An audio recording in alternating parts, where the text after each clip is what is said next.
আসসালামু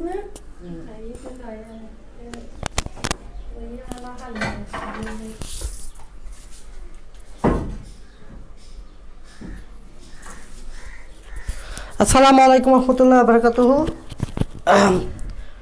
সবাইকে আমাদের যে কোষ ও এর গঠন চ্যাপ্টারটা আছে, এই কোষ এবং এর গঠন চ্যাপ্টারের আজকের গুরুত্বপূর্ণ ক্লাসে স্বাগতম। এটা আমাদের লেকচার নাম্বার 5 তোমরা লিখতে পারো। এটা হচ্ছে লেকচার নাম্বার 5, কোষ ও এর গঠন চ্যাপ্টারটা।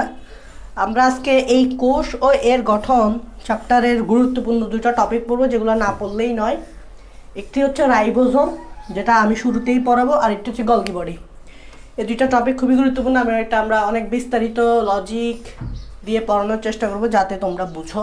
আচ্ছা, যাই হোক, প্রথমে তোমরা একটু আমাকে কমেন্টে জানাও যে আমার কথা শুনতে পারতেছো কিনা। সবাই একটু কমেন্টে তাড়াতাড়ি জানাও আমার কথা শুনতে পারতেছো কিনা, আমার আওয়াজ শোনা যাচ্ছে কিনা, ভয়েস ঠিক আছে কিনা। সব কিছু যদি ওকে থাকে তাহলে ভাইয়া ক্লাসটা শুরু করে দিচ্ছি। একটু তাড়াতাড়ি ভাইয়াকে কমেন্টে জানাও যে আমার আওয়াজটা শুনতে পারতেছো কিনা। আজকে আমাদের টপিক হচ্ছে রাইবোজোম নিয়ে শুরু করব। খুবই গুরুত্বপূর্ণ একটা অঙ্গাণু এই রাইবোজোম। এই রাইবোজোম নিয়ে আমরা আজকে আলোচনা করব। তাড়াতাড়ি আমাকে কমেন্টে জানাও আমার কথা ঠিক মতো শুনতে পারতেছো কিনা, আওয়াজ ঠিক আছে কিনা, ভিডিও ঠিক আছে কিনা, একটু তাড়াতাড়ি কমেন্টে জানাও। All clear. বাকিদেরকে তোমরা মেনশন করে দাও, সবাইকে একটু জানিয়ে দাও যে ক্লাস শুরু হয়েছে।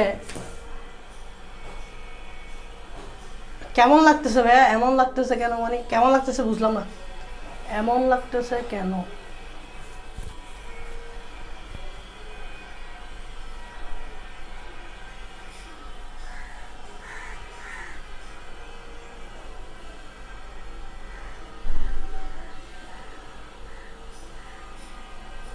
তোমাদের সংখ্যা এত কম কেন আমি বুঝি না আসলে। এরকম সংখ্যা দেখলে আসলে ক্লাস নিতে ইচ্ছা করে না। এটা তো তোমরা হয়তো জানো না। মাত্র 7-8 জন, 9 জন, 12 জন ক্লাস করো এতজনের একটা গ্রুপে। ব্যাপারটা আসলে হাস্যকর। এরকম হলে আমাদের আসলে মানে না পারতেই ক্লাস নেই আর কি।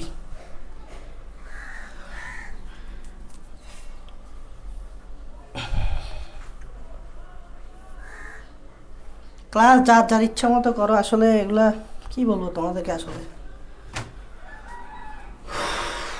একটা যে ইয়ানি পড়াবো সেই। আচ্ছা, তোমরা একটু একটু একটু ফ্রেন্ডদেরকে একটু জানিয়ে দাও।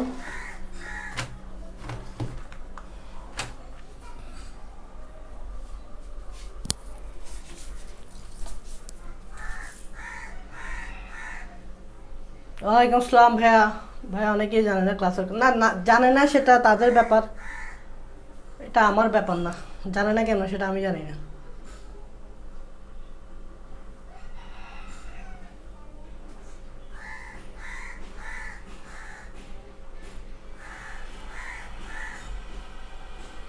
ঠিক আছে, আমি পড়াই যাই। আসলে কিছু কারণ নেই, আমাকে তো পরে যাইতে হবে। যে মুড নিয়ে পড়ানোর কথা সেই মুডটা একটু হারাই যায় আর কি। এটাই হচ্ছে প্রবলেম। কারণ মুড না থাকলে কিন্তু আমরা 100% দিতে পারি না। এটা হচ্ছে সমস্যা। আছে, যাই হোক, রাইবোজোম যেটা আমার পড়ানো, যেহেতু আমাকে সেজন্য বলা হয়েছে আমাকে এটা পড়াইতেই হবেই। সো এখন তোমরা থাকো না থাকো কিছু কারণ নেই আমার। তবে মুডটা ডিপেন্ড করে আর কি। তোমরা থাকলে একটু মুড আকারে পড়ানো যায়, তোমরা না থাকলে একটু মুড টুড অফ হয়ে যায়। এটাই হচ্ছে প্রবলেম। আচ্ছা, যাই হোক, রাইবোজোম যেটা, এই টপিকটা খুবই গুরুত্বপূর্ণ। তোমরা জানো যে রাইবোজোম একটি সাইটোপ্লাজমীয় অঙ্গাণু, যেটা সাইটোপ্লাজমে পাওয়া যায়। খুব গুরুত্বপূর্ণ একটা অঙ্গাণু। কারণ এই রাইবোজোম না থাকলে তোমার শরীরের যে বিভিন্ন গুরুত্বপূর্ণ ফাংশন, যেমন প্রোটিন তৈরি করা বা প্রোটিন, এটা হবে না। কারণ আমরা জানি যে একটা উদ্ভিদ দেহ বা একটা প্রাণী দেহ বা কোনো কিছু তৈরি করতে প্রোটিন লাগে। সো রাইবোজোম না থাকা মানে হচ্ছে প্রোটিন না থাকা। আর প্রোটিন তৈরি না হলে তো জীবের অস্তিত্ব নাই। কারণ জীবের অস্তিত্বের মধ্যে কিন্তু প্রোটিন থাকাটা কিন্তু জরুরি। এই জন্য রাইবোজোম কিন্তু থাকাটা মাস্ট, গুরুত্বপূর্ণ। কারণ রাইবোজোম না থাকলে প্রোটিন তৈরি হবে না। আর প্রোটিন যদি তৈরি না হয় খাইছে। সো রাইবোজোম থাকাটা জরুরি। এখন দেখো, এই রাইবোজোম শব্দটা আমরা জানি যে একটি সাইটোপ্লাজমীয় অঙ্গাণু, এবং এই রাইবোজোমটা এমন একটা অঙ্গাণু যেটা তোমার সব কোষেই পাবা, মানে আদি কোষেও পাবা, প্রকৃত কোষে পাবা। একমাত্র এই অঙ্গাণুটাই আমরা আদি কোষ এবং প্রকৃত কোষ উভয়টাতেই পাবো। এমন না যেটা অ্যাবসেন্ট থাকবে, আদি কোষে অ্যাবসেন্ট থাকবে এটা না, আদি কোষে কিন্তু এই অঙ্গাণুটা পাওয়া যায়, একমাত্র এই অঙ্গাণুটাই। আর এটাকে অঙ্গাণু কেন বলে? কারণ নর্মালি কোষ ছোট, তো কোষের ভিতরে যে মাইটোকন্ড্রিয়া প্লাস্টিক থাকে এগুলো আরও অনেক ছোট, তো ছোট ছোট বিধায় অঙ্গ না বলে অঙ্গের অণু বলতেছে। অঙ্গের অণু মানে কি? অঙ্গাণু। অঙ্গাণু দিয়ে অঙ্গের অণু, অণু মানে ছোট, যেহেতু এটা কোষ থেকেও ছোট। এখন এই রাইবোজোমকে বাংলা তোমরা দুইটা অর্থ পাবে, একটা হচ্ছে সোমা আর একটা হচ্ছে রাইবো। দেখো তোমরা বায়োলজিতে সোমা শব্দটা যেখানে পাওয়া মনে রাখবে এটা কিসে বোঝানো হচ্ছে? বডিকে বোঝানো হচ্ছে। বডি মানে কি? বডি, বডি মানে দেহ। দ্যাট মিনস এই যে অঙ্গাণুর কথা বলা হচ্ছে এটা নিশ্চয়ই একটা অংশ, একটা বডি, একটা বডি বিধে এটাকে কি বলা হচ্ছে? সোমা মানে বডি। এখন অনেকে জানে না এই রাইবো কথাটা কেন ইউজ করা হয়েছে। অ্যাকচুয়ালি এই রাইবো কথাটার সাথে যে জিনিসটা জড়িত সেটা হচ্ছে, দেখো আমি তোমাদেরকে বলতেছি, রাইবো নিউক্লিক অ্যাসিড। এই দেখো, রাইবো নিউক্লিক অ্যাসিড থেকে আসছে রাইবো, এবং এটার ফুল ফর্ম হচ্ছে আরএনএ। তোমরা সবাই আরএনএ কে চিনো। আরএনএ এর ফুল ফর্ম হচ্ছে ribo nucleic acid, that means RNA, that means RNA.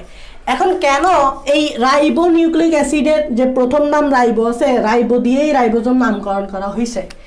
এটা থেকে এটাই বোঝা যায় রাইবোজোম মূলত আরএনএ দিয়ে গঠিত। তার মানে এই যে রাইবোজোমের কথা আমরা বলি, রাইবোজোম যখন আমরা পড়ি তখন রাইবোজোমের স্ট্রাকচার যখন আমরা দেখি তখন রাইবোজোমের স্ট্রাকচারে একটা গুরুত্বপূর্ণ জিনিস হচ্ছে এই আরএনএ, মানে কি? Ribo nucleic acid, ribo nucleic acid. এখন কোন আরএনএ? এটা একটা প্রশ্ন দাঁড়াতে পারে, কারণ তোমরা অনেকে জানো আরএনএ অনেক প্রকারের হয়। আরএনএ কি হয়? অনেক প্রকারের হয়। যদি আমি বলি আরএনএ কয় প্রকারের হয়, যেমন মোটামুটি আরএনএ 3 প্রকারের আছে। একটি হচ্ছে এমআরএনএ, একটি হচ্ছে আরআরএনএ, আর একটি হচ্ছে টিআরএনএ। অনেকে এই আরএনএগুলো কি চিনে না, বাট আমরা আস্তে আস্তে এখন আস্তেই চিনবো। রাইবোজোম পড়তে গেলে এই আরএনএগুলোও চিনে যাব। এম দিয়ে বোঝাচ্ছে মেসেঞ্জার, তো এটাকে বলা হয় মেসেঞ্জার আরএনএ, যেটা ডিএনএ থেকে মেসেজ ক্যারি করে। টি দিয়ে বোঝাচ্ছে ট্রান্সফার, ট্রান্সফার আরএনএ দিয়ে RNA, transfer RNA. Transfer RNA মানে হচ্ছে যেটা প্রোটিন তৈরির সময় অ্যামাইনো অ্যাসিডকে ক্যারি করে, অ্যামাইনো অ্যাসিডকে নিয়ে আসে, অ্যামাইনো অ্যাসিডকে ট্রান্সফার করে। কোথায়? রাইবোজোমে। এটা সামনে আস্তে আস্তে বুঝবা টিআরএনএ কি, এমআরএনএ সামনে আস্তে আস্তে আমি বুঝাবো। আর আর দিয়ে বোঝাচ্ছে রাইবোজোমাল, দ্যাট মিনস এই যে আরআরএনএ এটার কথাই আমরা বলতেছি। এখানে যে আরএনএটা থাকবে এটা যেহেতু রাইবোজোমে থাকে তাই এটাকে বলা হয় ribosomal rRNA, ribosomal rRNA, that means rRNA. That means মনে রাখবা রাইবোজোমে কিন্তু এটা থাকে না, রাইবোজোমে এই আরএনএও থাকে না। রাইবোজোমে যে আরএনএ থাকে সেটার নাম দেখে বোঝা যায়, নাম হচ্ছে কি? রাইবোজোম। তাই আর আসছে, that means ribosomal, ribosomal RNA থাকে রাইবোজোমে। তাহলে রাইবোজোমে যে আরএনএ থাকে সেটার নাম সেরকমই হবে, কি হবে? Ribosomal RNA. তাই রাইবো শব্দটা এখানে আসছে। এই রাইবোজোম শব্দটা নামকরণ করছিলেন রিচার্ড ডি রবার্টস। এটা নামকরণ কে করছিলেন? বিজ্ঞানী রবার্টস। কত সালে? 1958। 1958 সালে এভাবেই বিজ্ঞানী রবার্টস নামকরণ করছিলেন যে রাইবো শব্দটা আসছে রাইবোজোমাল আরএনএ থেকে, দ্যাট মিনস রাইবোজোম আরএনএ নিয়ে গঠিত। যে আরএনএ সেটা হচ্ছে ribosomal, not mRNA, not tRNA. অনেকে এমআরএনএ চিনতেছে না, টিআরএনএ চিনছে না, আস্তে আস্তে চিনবা, কোনো সমস্যা নেই। রাইবোজোম পড়তে গেলেই এগুলা চিনে ফেলবা, কারণ রাইবোজোম যদি না শিখো তুমি অনেক কিছুই পারবা না। আচ্ছা, এখন কথা হচ্ছে ভাইয়া শুধু কি আরএনএ থাকে? না, যেহেতু আমরা এখানে একটা বডি শব্দটা ইউজ করছি, একটু খেয়াল করো, আমরা এখানে বডি শব্দটা ইউজ করছি। তোমরা আমাকে বলবা বডি কি দিয়ে তৈরি হয়? তোমরা কি আমাকে বলবা বডি কি দিয়ে তৈরি হয়? কোনো কিছুর বডি, এই যে আমাদের বডি, এই যে আমাদের চুল, এই যে আমাদের স্কিন, এই যে বডি, বডি সবসময় কি দিয়ে তৈরি হয়? বডি সবসময় একটা যৌগ দিয়ে তৈরি হয়, এটার নাম হচ্ছে প্রোটিন। দ্যাট মিনস বডি তৈরি হয় কি দিয়ে? প্রোটিন দিয়ে। দ্যাট মিনস রাইবোজোমে শুধু আরএনএ থাকে না, আরএনএ কে প্রোটেকশন দেওয়ার জন্য একটা আবরণ লাগবে, ওই আবরণটা হচ্ছে প্রোটিন। দ্যাট মিনস রাইবোজোম, এই যে বডিটা, বডি সবসময় কি দিয়ে? প্রোটিন দিয়ে তৈরি হয়। যেহেতু এটা রাইবোজোমের প্রোটিন, তাই এটাকে বলবো আমরা রাইবোজোমাল প্রোটিন। তাই এটাকে আমরা কি বলবো? Ribosomal protein. দ্যাট মিনস আমরা মোটামুটি বুঝতে পারছি এই রাইবোজোম শব্দটার নামকরণ কেন করা হয়েছে। সোমা মানে বডি, বডি তৈরি হয় কি দিয়ে? প্রোটিন দিয়ে। তাহলে রাইবোজোম গঠনকারী যে প্রোটিন, এটাকে বলবো রাইবোজোমাল প্রোটিন। আর রাইবো শব্দটা আসছে রাইবো নিউক্লিক অ্যাসিড থেকে, মানে আরএনএ থেকে। দ্যাট মিনস রাইবোজোমে আরএনএ থাকে, আর ওই আরএনএটার নাম হচ্ছে রাইবোজোমাল আরএনএ, মানে RNA, not mRNA, not tRNA. What is mRNA, tRNA, এটা আমরা সামনেই দেখবো। তাহলে মোটামুটি তোমরা বুঝতে পারছো যে রাইবোজোমে কি কি থাকে। আরএনএ থাকা অবশ্যই জরুরি, আর যে আরএনএ সেটা হচ্ছে আরএনএ। তার মানে রাইবোজোমে আরএনএ আছে, আর যেহেতু বডি তৈরি হবে কি দিয়ে? প্রোটিন দিয়ে। ওই আরএনএটাকে ঢাকার জন্য একটা কি লাগবে? প্রোটিন লাগবে। ওই প্রোটিনটার নাম হচ্ছে রাইবোজোমাল প্রোটিন। আশা করি এতটুকু পর্যন্ত তোমরা বুঝতে পারছো। ওকে, এখন দেখো এই জিনিসটা তো বুঝতে পারছো। এখন এই যে রাইবোজোম, এই রাইবোজোমটা কিন্তু ক্ষুদ্র এবং গোলাকার টাইপসের, অনেকটা গোলাকার টাইপসের, অনেক গোলাকার, নট পুরোপুরি গোলাকার, অনেকটা গোলাকার টাইপসের। আমি যদি বলি এই রাইবোজোমটা কীরকম, এই রাইবোজোমটা হচ্ছে প্রথমে হচ্ছে ক্ষুদ্র অনেক ও গোলাকার, প্রায় গোলাকার, নট অলমোস্ট গোলাকার, প্রায় গোলাকার। এবং মনে রাখবা এটা কিন্তু আবরণীবিহীন, খুব ইম্পর্টেন্ট। রাইবোজোমের কিন্তু কোনো ঝিল্লি নাই, আবরণবিহীন, যা কি তৈরি করে? প্রোটিন তৈরি করে। কিভাবে প্রোটিন তৈরি করে সেটা আমরা দেখব। যা প্রোটিন সংশ্লেষণ করে। রাইবোজোমের মেইন কাজ সবাই জানে, এটা একদম পুরো মুখস্থ থাকে অনেকের, যে প্রোটিন তৈরি করে। কিভাবে তৈরি করে সেটা আমরা সামনে দেখব, বাট মেইন কাজ হচ্ছে প্রোটিন সংশ্লেষণ করা। আর মনে রাখবা রাইবোজোমের কোনো ঝিল্লি নাই, এটা ইম্পর্টেন্ট, যে রাইবোজোমের কোনো আবরণ নাই। দ্যাট মিনস এরকম প্রশ্ন আসতে পারে যে নিচের কোন অঙ্গাণুটির আবরণ নাই, নিচের কোন অঙ্গাণুটির আবরণ নাই, সেটা হচ্ছে কি? আবরণবিহীন। That means ribosome. আমরা কিন্তু গলগি বডির আবরণী দেখি, আমরা কিন্তু নিউক্লিয়াসের দ্বিস্তরীয় আবরণী দেখি, আমরা কোষঝিল্লি কোষের আবরণী দেখি, বাট রাইবোজোমের কি নাই? আবরণী নাই।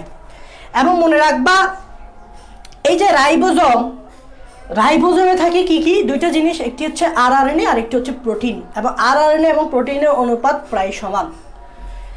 সো আশা করি রাইবোজোম নিয়ে এই প্রাইমারি লেভেলের জিনিস, এই যে অংশগুলা, সেগুলো সম্বন্ধে তোমাদের আইডিয়া হয়েছে। এখন সামনে আমরা দেখব এই যে রাইবোজোম, এই রাইবোজোমের জন্মস্থান কোথায়, বা এই রাইবোজোমের যে উৎপত্তি, এটা আমরা দেখব। সো মনে রাখবা রাইবোজোমে কি কি আছে? একটি হচ্ছে আরআরএনএ, আর একটি হচ্ছে কি? প্রোটিন। তাহলে রাইবোজোমের দুইটা অংশ নিয়ে গঠিত। একটি হচ্ছে রাইবো নিউক্লিক অ্যাসিড, যেটা রাইবোজোমে থাকে বিধায় রাইবোজোমাল আরএনএ। আরেকটি হচ্ছে রাইবোজোমাল প্রোটিন। এই দুইটা নিয়ে গঠিত, এবং এই দুইটার পরিমাণ প্রায় সেম। দ্যাটস ওয়াই এটাকে আমরা বলি 1:1।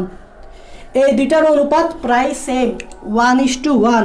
মানে এই দুটোটা সমান পরিমাণেই থাকে, এবং দুটোটা সমান পরিমাণে থেকেই রাইবোজোমটাও গঠন করে। তাই এই দুটোটার অনুপাত হচ্ছে 1:1। এটা পরীক্ষা অনেক সময় আসে যে রাইবোজোমে আরআরএনএ আর প্রোটিনের অনুপাত কত, তাহলে তোমাকে বলতে হবে 1:1। মানে এটা দ্বারা বুঝাইতে চাচ্ছি দুটোটার পরিমাণ প্রায় সেম, দুটোটা সমপরিমাণ থেকেই পুরো রাইবোজোমটা গঠন করে। আচ্ছা, যাই হোক, এখন আমরা একটা জিনিস দেখবো, সেটা হচ্ছে রাইবোজোমের উৎপত্তি।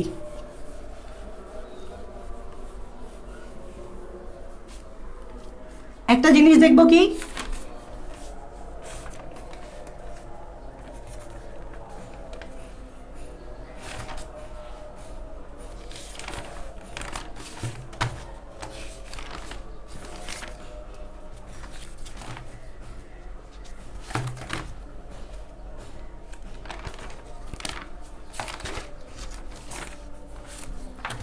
এখন একটা জিনিস দেখবো যে রাইবোজোমের জন্মস্থান বা উৎপত্তি প্লাস অবস্থান, এই জিনিসটা আমরা এখন দেখার চেষ্টা করব। রাইবোজোমের যে জন্মস্থানটা কোথায়, এর উৎপত্তি একই কথা, জন্মস্থান উৎপত্তি একই কথা, আর হচ্ছে অবস্থানটা কোথায়, সে কোথায় থাকে। প্রথম হচ্ছে সে কোথা থেকে তৈরি হয় বা উৎপত্তিটা জন্মস্থান থেকে, আর সেটা হচ্ছে তার অবস্থান। দেখো, আমরা রাইবোজোমের কথা যদি বলি, দুই ধরনের কথা বলবো। একটি হচ্ছে আদিকোষ, আর একটি হচ্ছে প্রকৃত কোষ। এটি ধরে নাও, এটি হচ্ছে একটি আদিকোষ, এটি হচ্ছে একটি প্রকৃত কোষ, একটু মনোযোগ দাও। এটি হচ্ছে একটি প্রকৃত কোষ, এটি হচ্ছে একটি আদি কোষ। তো এখন রাইবোজোম কোন জায়গা থেকে তৈরি হয় সেটা আমার তোমাকে বোঝানোর চেষ্টা করব। এটি হচ্ছে কি কোষ? আদি কোষ। এটি হচ্ছে তোমার প্রকৃত কোষ। মনোযোগ দাও। তোমরা তো জানো যে আদি কোষে নিউক্লিয়াস থাকে না, যেটা থাকে সেটা হচ্ছে বৃত্তাকার ডিএনএ। বাট প্রকৃত কোষে নিউক্লিয়াস থাকে। যেমন আমি যদি এখানে প্রকৃত কোষে নিউক্লিয়াস আঁকি, এভাবে কিন্তু একটা নিউক্লিয়াস আঁকতে পারি, তাই না? এভাবে একটা কি করতে পারি? নিউক্লিয়াস আঁকতে পারি। নিউক্লিয়াসের ভিতরে নিউক্লিওলাস থাকে, তারপর এরকম করে পেঁচানো একটা বস্তু থাকে। এটার নাম কি বলতো? এটার নাম হচ্ছে ক্রোমোজোম। এটা আদি কোষের নিউক্লিয়াস বা প্রকৃত কোষের। বাট আদি কোষের নিউক্লিয়াস থাকে না, নিউক্লিয়াসের ভিতরে যেটা থাকে সেটা হচ্ছে বৃত্তাকার ডিএনএ। এভাবে একটা বৃত্তাকার কি থাকে? এইভাবে একটা বৃত্তাকার কি থাকে বলো? ডিএনএ থাকে, নিউক্লিয়াস থাকে না। এটা মাথায় রাখবা। এটাকে আমরা বলি, এটাকে আদি কোষের ক্ষেত্রে নিউক্লিয়াস নাই, তাই আমরা এটাকে বলি বৃত্তাকার ডিএনএ। আর এটা হচ্ছে নিউক্লিয়াস, এটা হচ্ছে নিউক্লিয়াস। ওকে, এটা হচ্ছে কি? নিউক্লিয়াস। আর এখানে লাল কালারের যেটা, এটা হচ্ছে কি? ক্রোমোজোম। আর তোমরা জানো ক্রোমোজোমের ভিতরে কি থাকে? ক্রোমোজোমের ভিতরে থাকে ডিএনএ। একটু একটু মনোযোগ দিবা। এখানে যে ডিএনএটা, এখানে ডিএনএটা কিন্তু নিউক্লিয়াসের ভিতরে, এখানে না, বাইরে না, নিউক্লিয়াসের ভিতরে। বাট এখানে যে ডিএনএটা, এখানে নিউক্লিয়াস নাই, তাই এখানে ডিএনএটা কোথায় বলো তো? এখানে ডিএনএটা হচ্ছে সাইটোপ্লাজমে। একটু মনোযোগ দিবা। এখানে যে ডিএনএটা পুরোটা সাইটোপ্লাজম না, সাইটোপ্লাজমে। বাট এখানে যে ডিএনএটা, এটা হচ্ছে নিউক্লিয়াসের ভিতরে, খেয়াল করছো? আর এটা হচ্ছে সাইটোপ্লাজম। তার মানে সাইটোপ্লাজমে এখানে ডিএনএ না, এখানে ডিএনএটা হচ্ছে নিউক্লিয়াসে। আর এখানে ডিএনএটা হচ্ছে সাইটোপ্লাজমে, বিকজ এখানে নিউক্লিয়াস নাই। এখন চিন্তা করো, তুমি যদি রাইবোজোম তৈরি করতে চাও, একটু আগেই যে জিনিসটা বুঝাইছি সেটাই ফলো করো। তুমি যদি রাইবোজোম তৈরি করতে চাও, তোমার লাগবে কি? আরএনএ। কি লাগবে তোমার? RNA, RNA, RNA, RNA. কারণ আমরা একটু আগে দেখছি রাইবোজোম তৈরির জন্য দুইটা জিনিস লাগে, একটি হচ্ছে আরএনএ আর একটি হচ্ছে প্রোটিন। আরএনএ না থাকলে রাইবোজোম তৈরি হবে না। এখন তোমাদেরকে একটা কথা বলি, আরএনএ সবসময় তৈরি হয় ডিএনএ থেকে। ডিএনএ থেকেই আরএনএ তৈরি হবে।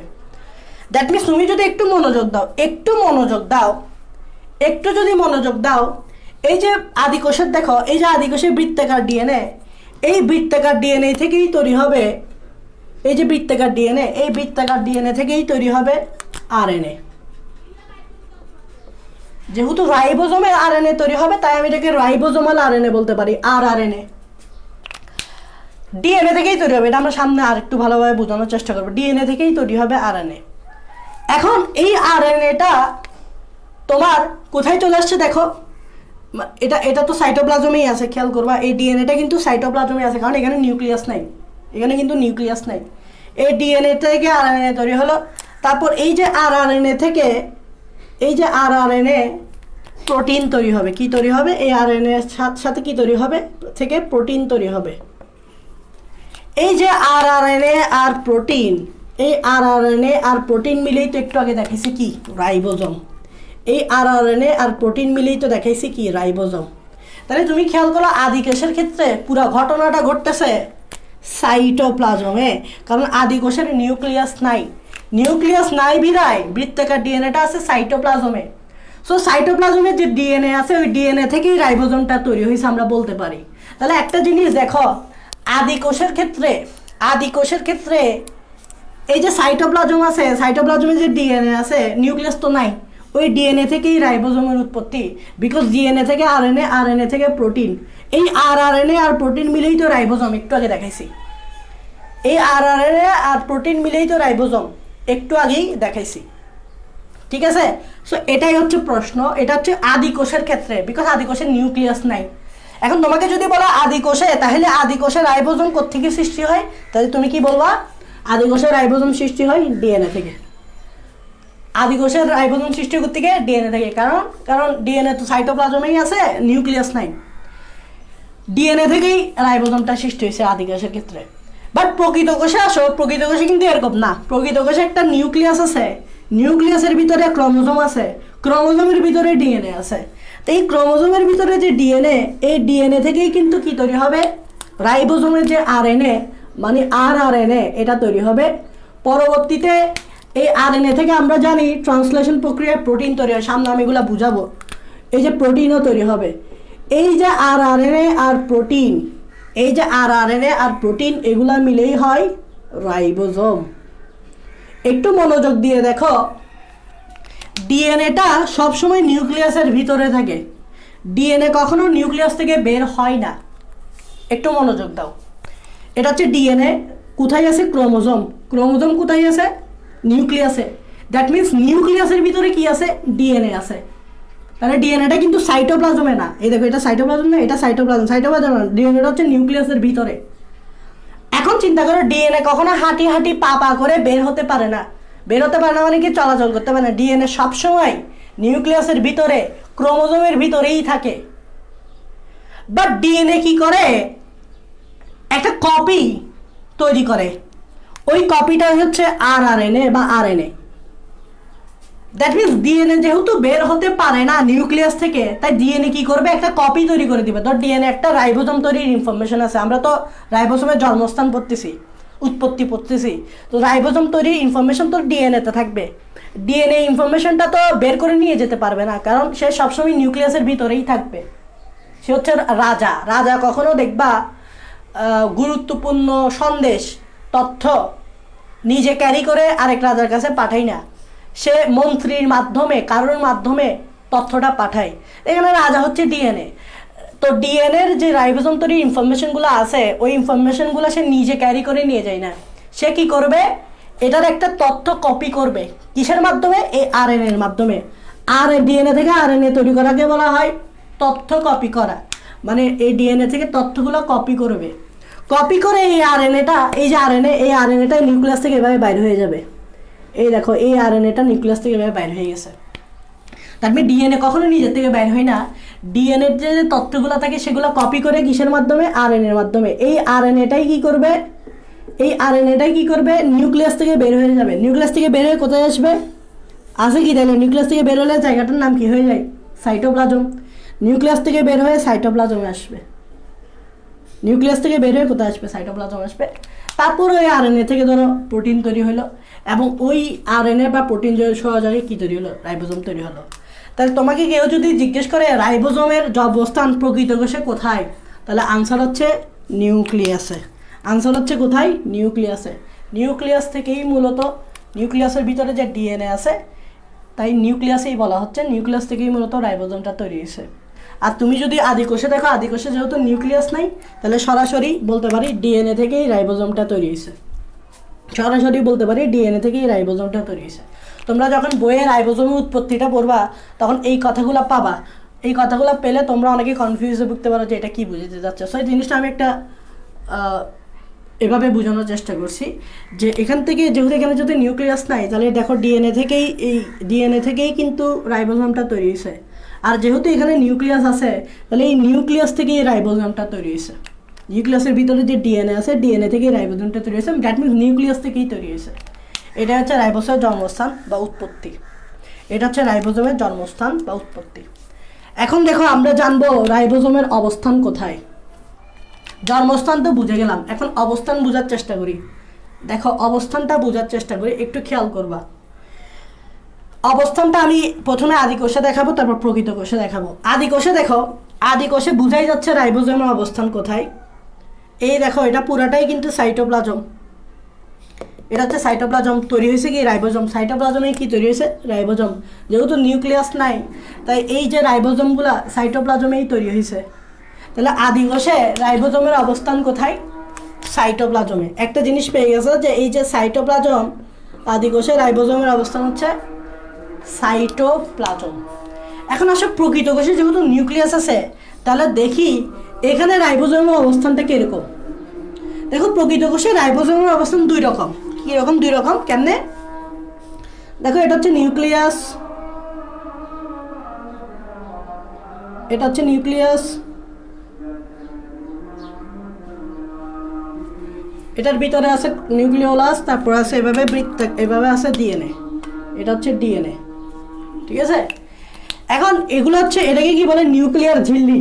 দেখো, এটা নিউক্লিয়ার ঝিল্লি, নিউক্লিয়ার ঝিল্লি, নিউক্লিয়ার ঝিল্লি, নিউক্লিয়ার ঝিল্লি। নিউক্লিয়াস ঝিল্লি থেকে এরকম একটা অংশ বাইর হয়, এরকম একটা অংশ বের হয়ে এরকম কতগুলো অংশ তৈরি হয়, এরকম লম্বা করে লম্বা চ্যাপ্টা করে কতগুলো অংশ তৈরি হয় নিউক্লিয়াসের সাথেই থাকে। এই লম্বা করে যে চ্যাপ্টা করে যে অংশটা তৈরি হয় এটার নাম হচ্ছে এন্ডোপ্লাজমিক রেটিকুলাম। একটু খেয়াল করে, এটার নাম কি? এটার নাম হচ্ছে এন্ডোপ্লাজমিক রেটিকুলাম। আমি এটাকে ইআর বলবো সংক্ষেপে, ই দিয়ে এন্ডোপ্লাজমিক, আর দিয়ে রেটিকুলাম। অনেকে এন্ডোপ্লাজমিক রেটিকুলাম মানে বোঝে না। দেখো এন্ডোপ্লাজমিকে এন্ডো আছে, এন্ডো মানে কি ভিতরে, প্লাজমিক মানে হচ্ছে প্লাজমা, প্লাজমা মানে হচ্ছে সাইটোপ্লাজম। দ্যাট মিনস এই যে এন্ডোপ্লাজমিক রেটিকুলামটা কোথায় আছে? সাইটোপ্লাজমে আছে। তাই এটার নাম হচ্ছে এন্ডোপ্লাজমিক। কার ভিতরে আছে? সাইটোপ্লাজমের ভিতরে আছে, সাইটোপ্লাজমের ভিতরে আছে, তাই এন্ডোপ্লাজমিক। আর রেটিকুলাম শব্দটা যেখানে পাবা এটা মানে বোঝাচ্ছে জাল। একটু দেখো জালের মতো করে আছে, জালের মতো করে আছে, খেয়াল করছো? তাই এটার নাম রেটিকুলাম। আর এন্ডোপ্লাজমিক কেন? এন্ডো মানে ভিতরে, প্লাজমিক মানে সাইটোপ্লাজম। কার ভিতরে? সাইটোপ্লাজমের ভিতরে। এখন দেখো এই এন্ডোপ্লাজমিক রেটিকুলাম যেগুলা, এখানে কিন্তু রাইবোজোম থাকে। এভাবে দেখো রাইবোজোম থাকে, এখানে একটু মনোযোগ দাও, এখানে থাকে এভাবে রাইবোজোম যুক্ত থাকে। এই এন্ডোপ্লাজমিক রেটিকুলামে কিন্তু কি থাকে? রাইবোজোম যুক্ত থাকে। যে এই যে এগুলো হচ্ছে কি, এগুলো হচ্ছে কি, এগুলো হচ্ছে কি, এই যেগুলো হচ্ছে রাইবোজোম। তাহলে রাইবোজোমের একটা অবস্থান প্রকৃত কোষে আমরা বুঝতেছি যে রাইবোজোমের প্রকৃত কোষের অবস্থান হচ্ছে কোথায়? এন্ডোপ্লাজমিক রেটিকুলামে, ইআরে। এখন যে ইয়ারে, ইয়ার টু টাইপস, একটি হচ্ছে মসৃণ ইয়ার আর একটা হচ্ছে অমসৃণ ইয়ার। এখন এই যে ইয়ারটা দেখতে পাচ্ছ, এখানে কিন্তু রাইবোজোম যুক্ত আছে। আর রাইবোজোম যুক্ত থাকলে সেটা মসৃণ হবে না, সেটা হবে রাফ। তাই এটাকে বলা হয় অমসৃণ ইয়ার বা রাফ ইয়ার। রাফ মানে অমসৃণ। যে ইয়ারে রাইবোজোম লাগানো থাকে তাকে বলা হয় রাফ ইয়ার, মানে অমসৃণ ইয়ার। এখন এই এন্ডোপ্লাজমিক রেটিকুলামটা খেয়াল করবা নিউক্লিয়াসের সাথে যুক্ত, অমসৃণটা, মসৃণটা না। তো এই অমসৃণ এন্ডোপ্লাজমিক রেটিকুলাম যেহেতু নিউক্লিয়াসের সাথে যুক্ত, মানে এখানে তো রাইবোজোম যুক্ত আছে। যে কেন এটা নিউক্লিয়াসের সাথে যুক্ত? এর কারণ হচ্ছে রাইবোজোমের একটা গুরুত্বপূর্ণ কাজ হচ্ছে প্রোটিন তৈরি করা। কি তৈরি করা? প্রোটিন তৈরি করা। আর প্রোটিন তৈরি হবে সবসময় কোত্থেকে? ডিএনএ থেকে। প্রোটিন তৈরি হবে সবসময় কোত্থেকে বলতে? একটু আগে আমরা তোমাদেরকে বললাম ডিএনএ থেকে। তাহলে যে ভিতরে দেখো এই যে ক্রোমোজোম, এই যে এখানে ডিএনএ আছে। আমরা জানি ডিএনএ সরাসরি বাইরে হতে পারে না। ডিএনএ সরাসরি বাইরে হতে পারে না বিধায় ডিএনএ প্রথমে একটা কি তৈরি করে দেয়? আরএনএ তৈরি করে দেয়। আর এই আরএনএটা নিউক্লিয়াস থেকে বের হয়ে যাবে, কারণ ডিএনএ তো নিউক্লিয়াসের ভিতরে। তো ডিএনএ থেকে যে আরএনএটা তৈরি হবে সেটা তো নিউক্লিয়াসের ভিতরেই থাকবে। দেখো এটা আস্তে করে নিউক্লিয়াস থেকে বের হয়ে যাবে, বের হয়ে এই এন্ডোপ্লাজমিক রেটিকুলাম আছে না, এই এন্ডোপ্লাজমিক রেটিকুলামের যে রাইবোজোম আছে, রাইবোজোমের কাছে যাবে প্রোটিন তৈরি করার জন্য।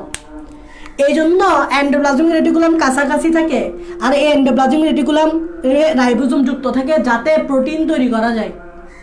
কাছাকাছি থাকতে হবে। দেখো এই যে ডিএনএটা, ডিএনএ থেকে আরএনএটা তৈরি হইল, আরএনএটা আবার বাইর হয়ে যাবে। বাইর হয়ে কই যাবে? এই এন্ডোপ্লাজমিক রেটিকুলামের রাইবোজোমের কাছে যাবে প্রোটিন তৈরি করার জন্য, কারণ ভিনো রাইবোজোম প্রোটিন তৈরি করতে পারে। সো প্রোটিন তৈরি করতে লাগবে তো আরএনএ। এই আরএনএ এর জন্য এই এন্ডোপ্লাজমিক রেটিকুলামের কাছে গিয়ে রাইবোজোমের কাছে যাবে, তারপর এখান থেকে কি তৈরি করে ফেলবে?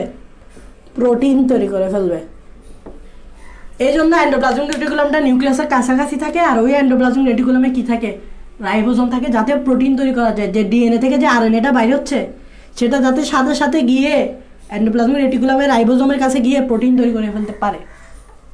দ্যাট মিনস আমরা বুঝতে পারতেছি অবস্থানটা প্রকৃত কোষে রাইবোজোমের একটা অবস্থান হচ্ছে এন্ডোপ্লাজমিক রেটিকুলামে, এটা একটা অবস্থান। বাট আদি কোষের অবস্থানটা কোথায়? দেখো আদি কোষে তো এন্ডোপ্লাজমিক রেটিকুলাম থাকে না, কারণ আমরা জানি আদি কোষে রাইবোজোম ছাড়া আর কোনো অঙ্গাণুই নেই। তো এন্ডোপ্লাজমিক রেটিকুলাম কি জন্য থাকবে আমাকে বলো? রাইবোজোমে তো রাইবোজোম ছাড়া আর কোনো অঙ্গাণু তো আদি কোষে থাকেই না, তাহলে এন্ডোপ্লাজমিক রেটিকুলাম তো নাই। এই জন্য আদি কোষে রাইবোজোমের অবস্থান হচ্ছে এই সাইটোপ্লাজমে। আর প্রকৃত কোষে যেহেতু এন্ডোপ্লাজমিক রেটিকুলাম আছে, তাই এন্ডোপ্লাজমিক রেটিকুলামে একটা রাইবোজোমের অবস্থান পাওয়া গেছে। আর একটা অবস্থান হচ্ছে এই যে মুক্ত সাইটোপ্লাজমে, এই মুক্ত সাইটোপ্লাজমেও কি থাকে? রাইবোজোম থাকে। যেমন দেখো এটা সাইটোপ্লাজম না, এই সাইটোপ্লাজমে এভাবে এভাবে মুক্তার মালার মতো এভাবে এভাবে মুক্তার মালার মতো এই তোমার রাইবোজোম থাকে। এই দেখো মুক্তার মালার মতো, দেখো কতগুলো সাইটোপ্লাজম, একটা রাইবোজোম, একটা, দুইটা, তিনটা, চারটা, পাঁচটা মুক্তার মালার মতো এভাবে রাইবোজোম থাকে। এখন মুক্তার মালা দেখবা একটা সুতা দিয়ে ভিতরে কানেক্টেড থাকে, তার মানে এই যে রাইবোজোমগুলো মুক্তার মালার মতো আছে, তার মানে একটা সুতা তো লাগবে এগুলোকে একসাথে রাখার জন্য। তার মানে এদিক দিয়ে একটা সুতা কল্পনা করো, এই ভিতর দিয়ে একটা সুতা কল্পনা করো। এই সুতাগুলো অ্যাকচুয়ালি কি জানো, এই সুতাটা হচ্ছে আরএনএ, এটাকে এমআরএনএও বলতে পারো।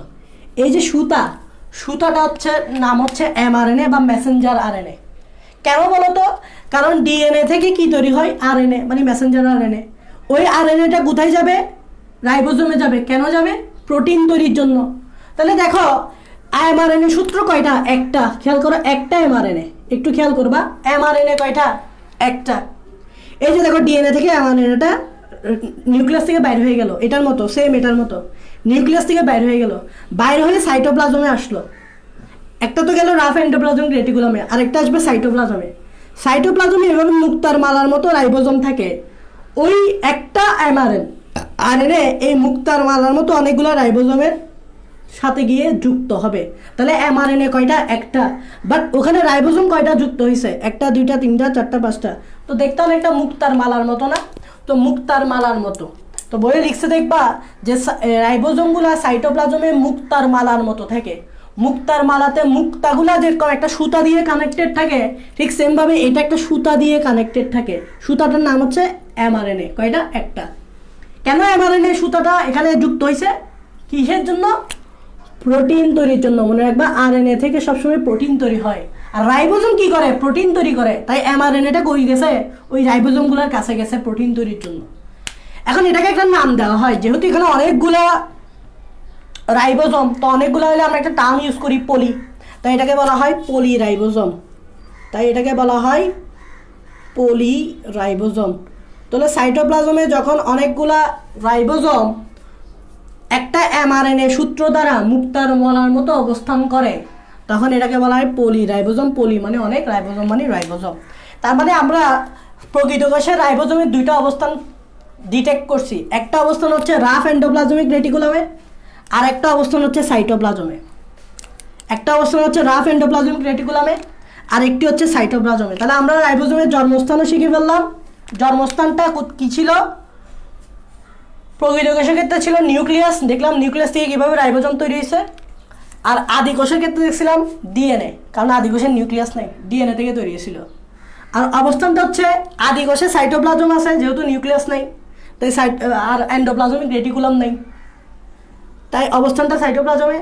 আর প্রকৃত কোষে যেহেতু এন্ডোপ্লাজমিক রেটিকুলাম আছে, তাই এন্ডোপ্লাজমিক রেটিকুলামে রাইবোজোম আছে, আবার সাথে সাথে সাইটোপ্লাজমেও রাইবোজোম আছে। কিসের মতো, মুক্তার মালার মতো। এটাকে বলা হয় পলি রাইবোজোম, কারণ অনেকগুলো রাইবোজোম একটা এমআরএনএ সুতা দ্বারা যুক্ত থাকে। কি জন্য, প্রোটিন তৈরি করার জন্য। কি তৈরি করার জন্য, প্রোটিন। কারণ রাইবোজোমের কাজই কি তৈরি করা, প্রোটিন তৈরি করা। কোত্থেকে, আরএনএ থেকে। তাই আরএনএ লাগতেছে, যুক্ত হয়েছে রাইবোজোমের সাথে। আর এটা দেখতে মুক্তার মালার মতো লাগে। তোমরা আমাকে বলো এতটুকু পর্যন্ত তোমরা বুঝতে পারছো কিনা। আমি আমাকে অনেকক্ষণ পর্যন্ত বক বক করছি, তোমরা আমাকে একটু বলো এতটুকু পর্যন্ত বুঝতে পারছো কিনা, রাইবোজোমের অবস্থানটা বুঝতে পারছো কিনা। একটু কমেন্টে বলো রাইবোজোমের অবস্থানটা বুঝতে পারছো কিনা। এই রাইবোজোমের অবস্থান শুধু প্রকৃত কোষে এই দুই জায়গায় না, আরও আছে। যেমন রাইবোজোমটাকে তুমি প্রকৃত কোষে, তাহলে আমি একটু প্রকৃত কোষের কথা বলি। আদি কোষেরটা তো বুঝছো। প্রকৃত কোষে রাইবোজোম থাকে আর রাফ এন্ডোপ্লাজমিক রেটিকুলামে, তারপর সাইটোপ্লাজমে থাকে একটু আগে দেখালাম। তারপর থাকে হচ্ছে মাইটোকন্ড্রিয়াতেও থাকে, মাইটোকন্ড্রিয়াতেও কিন্তু রাইবোজোম থাকে। তারপর হচ্ছে ক্লোরোপ্লাস্টে থাকে। এই 4 জায়গায় প্রকৃত কোষে থাকে। মনে রাখবা এই 4 জায়গায় প্রকৃত কোষে। একটু আগে দেখালাম রাফ এন্ডোপ্লাজমিক রেটিকুলামে থাকে, এটা দেখালাম। সাইটোপ্লাজমে থাকে, এটাও দেখালাম। বাট এই দুইটা বলি নাই, মাইটোকন্ড্রিয়া আর ক্লোরোপ্লাস্টেও কিন্তু রাইবোজোম থাকে প্রকৃত কোষে। আর আদি কোষে তো খেয়াল করবা, আদি কোষে তো ভাই এটাও নাই, এটাও নাই, এটাও নাই, এই তিনোটাই নাই। তো তিনোটা না থাকলে আদি কোষে কি তিনোটাতে রাইবোজোম থাকবে না। কিন্তু আছে কোনটা, সাইটোপ্লাজমে। তাই আদি কোষে সাইটোপ্লাজমে কি থাকে, রাইবোজোম থাকে। আশা করি তোমরা অবস্থানটা বুঝতে পারছো। এগুলো একটু জেনে রাখবা। প্রকৃত কোষে 4 জায়গায় থাকে, আর আদি কোষে এই 3 জায়গাটা মিসিং, বিকজ এই 3 জায়গা আদি কোষে নাই। না থাকলে এখানে থাকবে কেমনে রাইবোজোম? তো থাকবে কোথায়? শুধু সাইটোপ্লাজমে। ওকে, আর রাইবোজোম শব্দটা কিন্তু আধুনিক নাম। এটাকে অনেকে আগে এই নামে চিনতো, আরএনপি নামে চিনতো, আরএনপি। অনেকে এটাকে আগে আরএনপি নামে চিনতো। আরএনপি মানে হচ্ছে রাইবো, এন দিয়ে হচ্ছে নিউক্লিক পার্টিকেল, পি দিয়ে হচ্ছে পার্টিকেল। অনেকে এটাকে অনেকটা পার্টিকেল মনে করতো, একটা ক্ষুদ্র অণু মনে করতো। তাই আর এটা ক্ষুদ্র অণুটা কী দিয়ে তৈরি মনে করতো? আরএনএ দিয়ে তৈরি। তা আরএনএ বিদায় রাইবো নিউক্লিক কথাটা আসছে, আরএনএ বিদায় রাইবো নিউক্লিক কথাটা আসছে। তো নর্মালি আমরা এটাকে বর্তমানে রাইবোজোম নামে চিনি। এগুলো জানতে হবে না, জাস্ট রাইবোজোমটা জানলেই চলবে। ওকে, এইবার আসো রাইবোজোমের যে গঠন, রাইবোজোমের গঠনটা নিয়ে একটু আমরা আলোচনা করব। ভৌত গঠন, একটু মনোযোগ দিবা। রাইবোজোমের যে ভৌত গঠন, আচ্ছা তোমরা আগে আমাকে বলো এতটুকু পর্যন্ত তোমরা বুঝতে পারছো কিনা, একটু কমেন্টে জানাও জাস্ট। রাইবোজোমের যে উৎপত্তির কথা বললাম, জন্মস্থানের কথা বললাম, আর একটা অবস্থানের কথা বললাম, এই দুইটা জিনিস তোমরা বুঝতে পারছো কিনা একটু কমেন্টে জানাও, একটু কমেন্টে জানাও।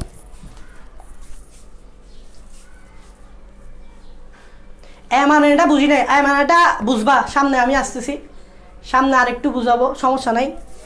মানে এটা আমি সামনে আরও বুঝাবো, মানে আসতেছে, একটু একটু ধৈর্য ধরো। এখন বুঝবা না, এটা আমি জানি, এমআরএনএ এখন বুঝবা না, তোমাকে আরএনএ বুঝলেই চলবে। এখন বর্তমানে সামনে আসতেছি এমআরএনএ বোঝানোর জন্য, ঠিক আছে? মনে রাখবা রাইবোজোমে থাকে আরএনএ। কেন আর বলতেছে? কারণ রাইবোজোমাল আরএনএ, রাইবোজোমে থাকে বিদায় আরএনএ বলতেছে। এমআরএনএ কি, টিআরএনএ কি, সামনে আসবে, আমি বলতেছি আজকেই আসবে, সো আজকেই চিনে যাবা। রাইবোজোম দেখতে কীরকম? অ্যাকচুয়ালি রাইবোজোমটা প্রায় গোলাকার বললেও রাইবোজোম অ্যাকচুয়ালি অলমোস্ট গোলাকার না। রাইবোজোম দেখতে অনেকটা গম্বুজের মতো, আমাদের মসজিদের যে মিনার গম্বুজগুলো আছে ওগুলোর মতো। আর রাইবোজোম মনে হয় যে একটা জিনিস, আসলে রাইবোজোমের 2টা অংশ থাকে। একটু খেয়াল করবা, রাইবোজোমে থাকে সবসময় 2টা অংশ, 2টা অংশ থাকে রাইবোজোমে। একটা অংশ হচ্ছে, একটু খেয়াল করবা, একটা অংশ এভাবে বড় থাকে, একটা অংশ এরকম বড় থাকে, একটা অংশ এভাবে ছোট থাকে। রাইবোজোমে সবসময় 2টা অংশ থাকে, একটা অংশ থাকে বড় আর একটা অংশ থাকে ছোট। এটা আমি ধরে এটা বললাম আদি কোষের ক্ষেত্রে, এটা হচ্ছে ধরো আদি কোষ, আদি কোষের রাইবোজোমের ক্ষেত্রে আদি কোষে এরকম 2টা ইউনিট থাকে, সাব ইউনিট। প্রকৃত কোষে এরকম 2টা থাকে, তবে প্রকৃত কোষটা একটু সাইজে বড়। প্রকৃত কোষেরটা একটু বড় দিবা, এই দেখো প্রকৃত কোষেরটা একটু বড় দিচ্ছি, প্রকৃত কোষেরটা একটু বড় দিচ্ছি, এটা হচ্ছে প্রকৃত কোষের। তাহলে আদি কোষ আর প্রকৃত কোষের যে রাইবোজোম দোনোটাতেই কিন্তু 2টা ইউনিট থাকে, এগুলোকে বলে সাব ইউনিট। এদিকে 2টা সাব ইউনিট, এদিকে 2টা সাব ইউনিট। মনে একবার প্রকৃত আদি কোষেরটা একটু ছোট দিবা, প্রকৃত কোষেরটা বড় দিবা, কারণ প্রকৃত কোষ আপডেট জিনিস বড় দিবা, এটা ছোট দিবা। এখন এগুলোকে বলা হয় সাব ইউনিট। কি বলে? Sub unit. তো এটা যেহেতু এটার তুলনায় বড়, তাই এটাকে বলা হয় লার্জ সাব ইউনিট। এটাকে বলা হয় কি? Large sub unit. তাহলে এটাকে কি বলে? এটাকেও কি বলে? Large sub unit. এটা যেহেতু সাইজে ছোট, তাই এটাকে বলা হয় স্মল সাব ইউনিট। এটাকে কি বলে? Small sub unit. এটাকেও বলে স্মল সাব ইউনিট। মনে রাখবা, প্রকৃত কোষেও 2টা সাব ইউনিট থাকে রাইবোজোমের, আদি কোষেও 2টা সাব ইউনিট থাকে রাইবোজোমের। পার্থক্য হচ্ছে এগুলো একটু বড়, প্রকৃত কোষেরটা বড়, আদি কোষেরটা ছোট। ওকে, তো যে সাব ইউনিটটা সাইজে বড় এটা লার্জ, আর যে সাব ইউনিটটা সাইজে ছোট সেটা হচ্ছে স্মল। তো একদম সোজা, রাইবোজোম সবসময় 2টা সাব ইউনিট নিয়ে গঠিত, লার্জ। এখন প্রশ্ন হচ্ছে, ভাই এই 2টা সাব ইউনিট কি আলাদা থাকে নাকি একসাথে থাকে? মানে আপনি তো মনে হয় এখানে আলাদা আলাদা করে দেখাইছেন, মানে এভাবে কি আলাদা থাকে নাকি একসাথে থাকে? প্রথমত এরা মূলত আলাদাই থাকে, এরা আলাদাই থাকে। তবে যখন প্রোটিন তৈরি করতে হবে, প্রোটিন তৈরির সময় এরা একসাথে আসে। মানে ধরো নাও এরা এখন আলাদা না, তো প্রোটিন তৈরির সময় ডিএনএ থেকে কি আসবে? আরএনএ আসবে। এই যে আরএনএ আসলো, ডিএনএ থেকেই তো আরএনএ আসে, তাই না? আরএনএ আসবে কোথায়? এই রাইবোজোমে। এখন এই রাইবোজোম সাব ইউনিট 2টা আলাদা না, যেই মাত্র আরএনএ আসবে তখন এরা এভাবে একসাথে হয়ে যাবে। দেখছো আরএনএ যখন আসছে, এটা হচ্ছে কি? আরএনএ কোত্থেকে আসছে? আরএনএটা ডিএনএ থেকে আসছে। যখন আরএনএটা আসছে তখন এই সাব ইউনিট 2টা একসাথে হয়ে যাবে। তাহলে নর্মালি মূলত এরা আলাদাই থাকে। প্রোটিন তৈরির সময় যখন প্রোটিন তৈরি করতে হবে তখন এটা একসাথে হয়। সো এটা মাঝে রাখবা যে এটা নর্মালি সাইটোপ্লাজমে আলাদাই থাকে দুইটা সাব ইউনিট, যখন প্রোটিন তৈরি করতে হয় তখন এরা একসাথে আসে। এই যে এমআরএনএ যখন আসলো বা আরএনএ যখন আসলো তখনই এরা দুজন একসাথে একত্রিত হয়েছে, আদারওয়াইজ এরা আলাদাই থাকে। আমি এটাই বুঝাতে চাচ্ছি। এখন দেখো একটু মনোযোগ দাও, একটু মনোযোগ দাও। যেহেতু দোনোটাই মিলেই রাইবোজোম, এই দোনোটাই মিলেই রাইবোজোম। সো আমরা জানি রাইবোজোমের দুইটা অংশ। রাইবোজোমের কয়টা অংশ? রাইবোজোমের কয়টা অংশ? দুইটা অংশ। শুরুর ক্লাসেই পড়েছি কি কি। একটি হচ্ছে আরআরএনএ আর একটি হচ্ছে রাইবোজোমাল প্রোটিন। তার মানে খেয়াল করবা এই রাইবোজোমের কয়টা অংশ? দুইটা অংশ। একটি হচ্ছে আরআরএনএ আর একটি হচ্ছে প্রোটিন। ওকে, একটি হচ্ছে আরআরএনএ আর একটি হচ্ছে প্রোটিন। আরআরএনএ মানে কি? Ribosomal RNA. প্রোটিন মানে কি? Ribosomal protein. ওকে ফাইন, এই দুইটা অংশ নিয়ে গঠিত। এখন একটু মনোযোগ দিবা, এই রাইবোজোমটা, আদিকোষের যে রাইবোজোমটা এটা হচ্ছে ছোট, মনে রাখবা। আদিকোষের রাইবোজোম ছোট, প্রকৃত কোষের রাইবোজোম বড়। মনে রাখবা প্রকৃত কোষ আপডেট জিনিস, বড়। এটা আপডেট জিনিস না, এটা হচ্ছে ব্যাকডেটের জিনিস, এটা ছোট। দেখো আমি সাইজে কিন্তু ছোট করেই রাখছি, এটা যতটুকু আছে এটা কিন্তু একটু বড় করে রাখছি। সো মনে রাখবা আদিকোষেরটা ছোট রাইবোজোম আকারে, প্রকৃত কোষেরটা রাইবোজোম আকারে বড়। তখন চিন্তা করো এই রাইবোজোমে যে উপাদানগুলো থাকবে, নিশ্চয়ই এটা যেহেতু ছোট এখানে উপাদানগুলোও কম থাকবে, নিশ্চয়ই এটা সাইজে যেহেতু বড় এখানে উপাদানগুলো বেশি থাকবে। এটা সাইজে ছোট বিধায় এখানে উপাদান কম থাকবে, এটা সাইজে বড় বিধায় এখানে উপাদান বড় কম থাকবে। এই জন্য তোমরা যখন দেখবা এই আরআরএনএ এখানে থেকে 3 ধরনের আরআরএনএ, কিন্তু এখানে থেকে 4 ধরনের আরআরএনএ। তাহলে দেখো আরআরএনএর সংখ্যা বেশি এখানে, কেন? এটা সাইজে বড়। এটা যেহেতু সাইজে বড় তাই এখানে আরআরএনএ কয় ধরনের? 4 ধরনের। এটা যেহেতু সাইজে ছোট তাই এখানে আরআরএনএ কয় ধরনের? 3 ধরনের। এবার আসো প্রোটিন। এখানে প্রোটিনের পরিমাণও কিন্তু কি থাকবে? এটার তুলনায় কম থাকবে, কারণ এটা সাইজে ছোট, এটা সাইজে বড়। দেখো এখানে প্রোটিন থাকে কয় ধরনের? 52 ধরনের। আর এখানে প্রোটিন থাকে 80 ধরনের। তাহলে তোমরা কি বুঝতে পারতেছ কেন আমি এটা সাইজে ছোট, আদিকোষেরটা সাইজে ছোট বলতেছি আর প্রকৃত কোষেরটা সাইজে বড় বলতেছি? বিকজ এদের যে উপাদান মানে আরআরএনএ প্রোটিনগুলো থাকে এগুলো উপাদান কম থাকে তাই ছোট, এখানে উপাদান বেশি থাকে তাই বড়। দেখো এখানে 52 ধরনের প্রোটিন, এখানে 80 ধরনের প্রোটিন। প্রোটিন কোথায় বেশি? তাই এটা সাইজে বড় হবে। এখানে আরআরএনএ মাত্র 3 ধরনের, এখানে আরআরএনএ 4 ধরনের। তাহলে কোথায় বেশি? এখানে বেশি, তাই এটাই সাইজে বড় হবে। এটাই সাইজে কি হবে? বড় হবে। এখন একটু মনোযোগ দিবা, যেহেতু এটা সাইজে ছোট তাই এইটাকে বলা হয়, আদিকোষের রাইবোজোমকে বলা হয় 70S। যেহেতু এটা সাইজে বড় তাই প্রকৃত কোষের রাইবোজোমকে বলা হয় 80S। তোমাদেরকে আমি হয়তো ফার্স্ট ক্লাস বা সেকেন্ড ক্লাসগুলোতে আমি এস একটু বুঝাইছি। তোমরা যারা ফার্স্ট ক্লাসটা কোর্স বা ফার্স্ট ক্লাস না মেবি সেকেন্ড থার্ড ক্লাস এরকম, যখন আমি তোমাদেরকে প্রকৃত কোষ আদিকোষের মধ্যে পার্থক্য পড়াইছিলাম নিউক্লিয়াসের গঠনের উপর ভিত্তি করে, তখন আমি এই এস বুঝাইছি। আজকেও বুঝাবো, কারণ আজকেও বুঝাতে হবে। এই যে এস এগুলো মনোযোগ দিবা। দেখো এটা যেহেতু সাইজে ছোট তাই এটাকে বলে এই 70S, এটা যেহেতু সাইজে বড় তাই এটাকে 80S। কেন সাইজে ছোট হলে 7S-টা কম হচ্ছে, কেন সাইজে বড় হলে S-টা বড় হচ্ছে, সেটা সামনেই পড়বা। একটু জাস্ট মনোযোগ দাও। এটা সাইজে ছোট তাই 70S, এটা সাইজে বড় তাই 80S। What is S? এগুলো আমি আস্তে আস্তে আসতেছি। এখন দেখো এই যে 70S দুইটা বলতেছি, এই দুইটা 70S একটু খেয়াল করবা। এটা হচ্ছে কি 70S। এখন খেয়াল করবা এই 70S কখন? যখন এই দুইটা একসাথে থাকে। এইটা 70S কখন? যখন এই দুইটা একসাথে থাকে। কিন্তু যখন এভাবে আলাদা থাকে তখন একটা বড় সাব ইউনিট থাকে, একটা ছোট সাব ইউনিট থাকে।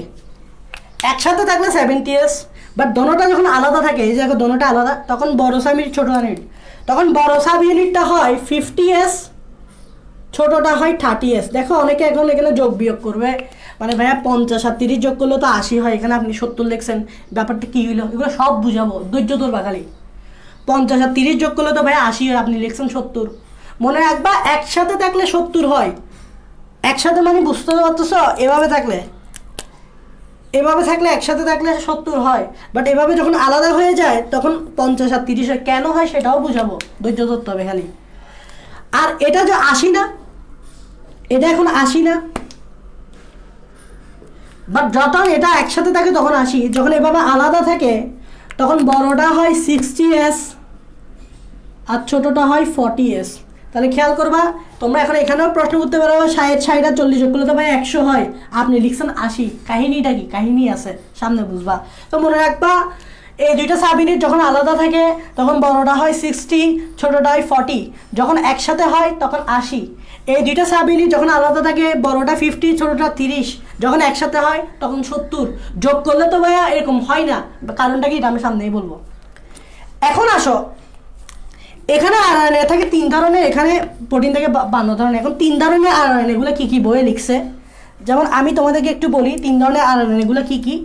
3 ধরনের আরএনএ গুলো কি কি এগুলো বইয়ে লিখছে, যেমন দেখবা এখানে 3 ধরনের আরএনএ লিখছে। একটা লিখছে 23S আরএনএ, 23S আরএনএ, তারপর হচ্ছে 5S আরএনএ, আরেকটি হচ্ছে 16S আরএনএ। এই যে 3 ধরনের আরএনএ দেখো, 23S, 5S, 16S আরএনএ।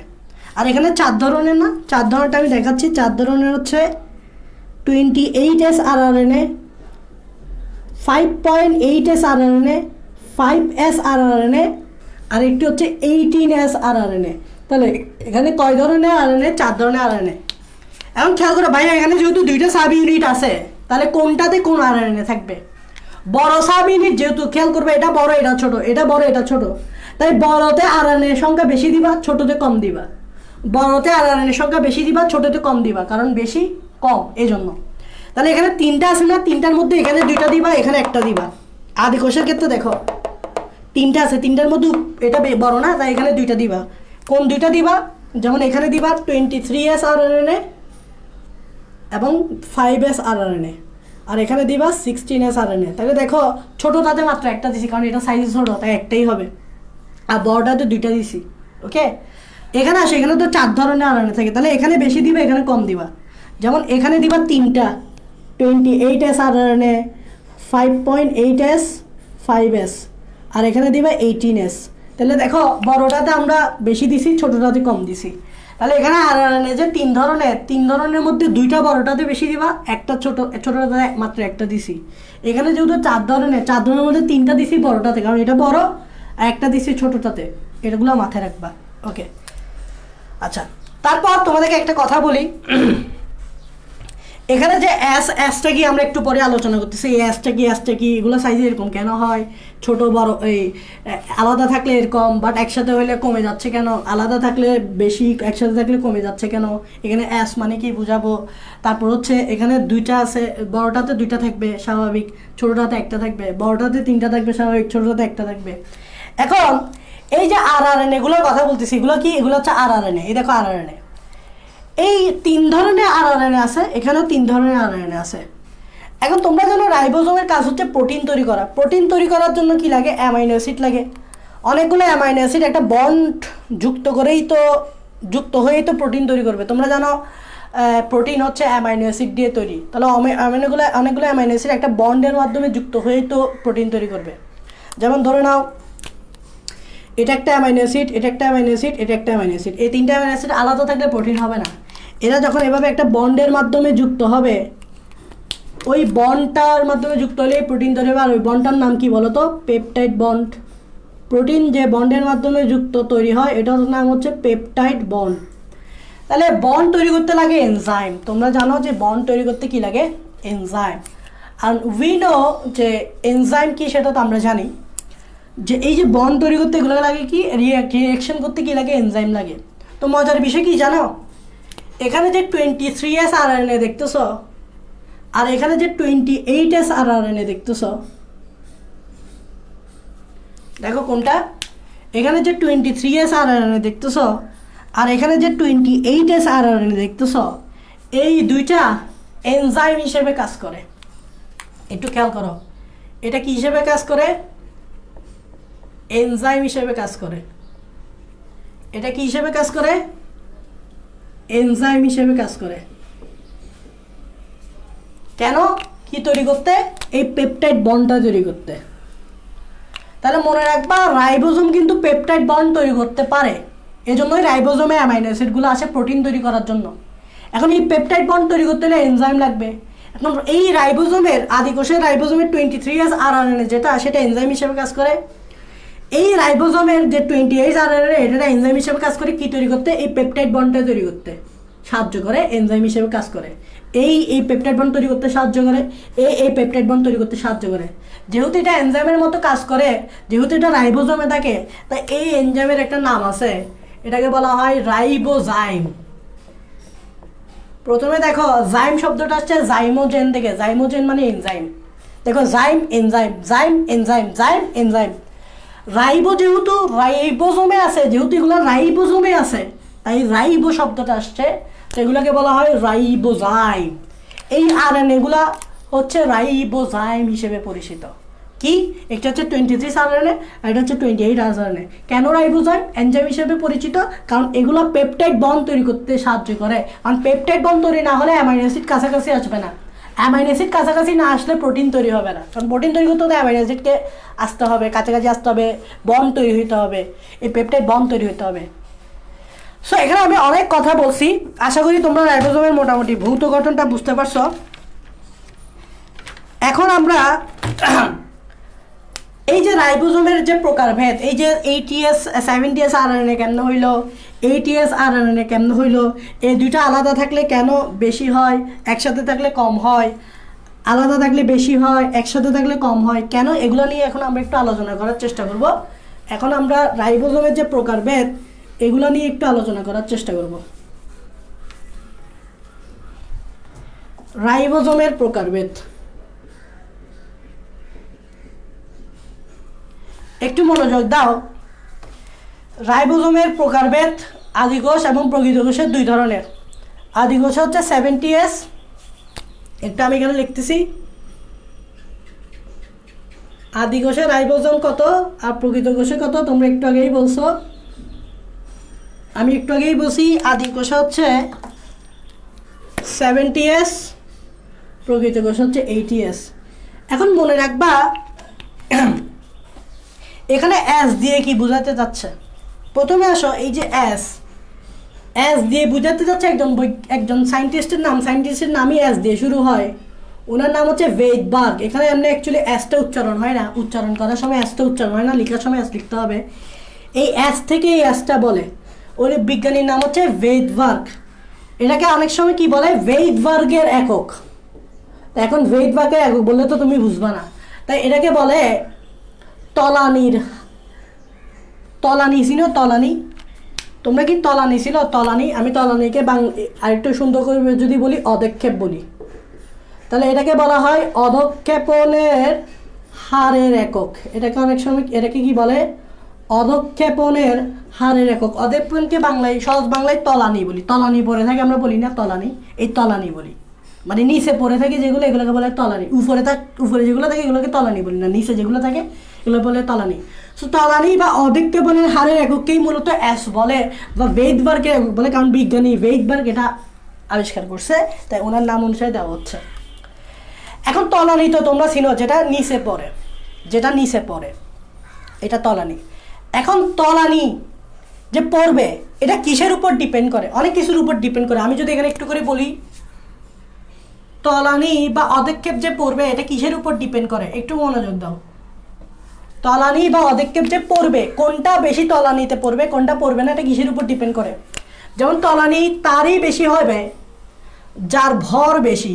একটু চিন্তা করে দেখো, যার ভর বেশি সে ততই নিচে থাকবে, যে বেশি হালকা সে উপরে থাকবে। তাহলে যার ভর বেশি সে নিচে থাকবে না, যার ভর কম সে উপরে থাকবে। তাহলে তলানি তারই বেশি হবে যার ভর বেশি। আবার আমরা আকার বড় ছোট দিয়ে বলতে পারি, তলানি যার বেশি হবে যার আকার বড়। খেয়াল করবা, একজন অনেক বড় একটা মানুষ আর একজন চিকন একটা মানুষ। একটা বড় জিনিস, একটা ছোট জিনিস চিন্তা করো। তাহলে বড় জিনিসটা ভরও বেশি হবে, তাই তার তলানিও বেশি পড়বে। ছোট জিনিসটা তলানি কম পড়বে, ঠিক আছে। আরেকটা হচ্ছে বডি সারফেস বেশি হলে, আরেকটা হচ্ছে বডি সারফেস যার বেশি। বডি সারফেস মানে বুঝো তো, বডির যে সারফেস এরিয়া, বডির যে সারফেস এরিয়া, যেমন একজন মোটা ব্যক্তির বডির সারফেস এরিয়া অনেক বেশি, চিকন ব্যক্তির সারফেস এরিয়া অনেক কম। তাহলে বডি সারফেস এরিয়া যত বেশি হবে তারও তলানি তত বেশি পড়বে। তাহলে তলানি পড়বে এই তিনটা জিনিসের উপর ভিত্তি করে, যার ভর বেশি সে তত নিচে পড়বে তলানি, যার আকার বড় সে তত নিচে পড়বে তলানি, যার বডি সারফেস বেশি তার তত তলানি পড়বে, নিচে পড়বে। এখন এই তলানি কেন আমরা এখানে বলতেছি বা অধঃক্ষেপের কথা কেন বলতেছি, কারণ বিজ্ঞানী ভেদবার্গ এর মতে, উনার মতে একটা যন্ত্র আছে, যে যন্ত্রটার নাম হচ্ছে সেন্ট্রিফিউগাল যন্ত্র। এরকম একটা যন্ত্র আছে, এরকম একটা যন্ত্র আছে। এই যন্ত্রটা অনেকটা মোটর সিস্টেম, এখানে সুইচ থেকে সুইচ অন অফ করা যায়, এবং এখানে কিছু এরকম ঘর আছে, গোল গোল ঘর আছে, এবং এই ঘরে কিন্তু টেস্ট টিউব রাখা যায়। ধরে নাও এখানে আমি একটা টেস্ট টিউবের কথা বলতেছি, এদিক দিয়ে আমরা এভাবে টেস্ট টিউব নিলাম,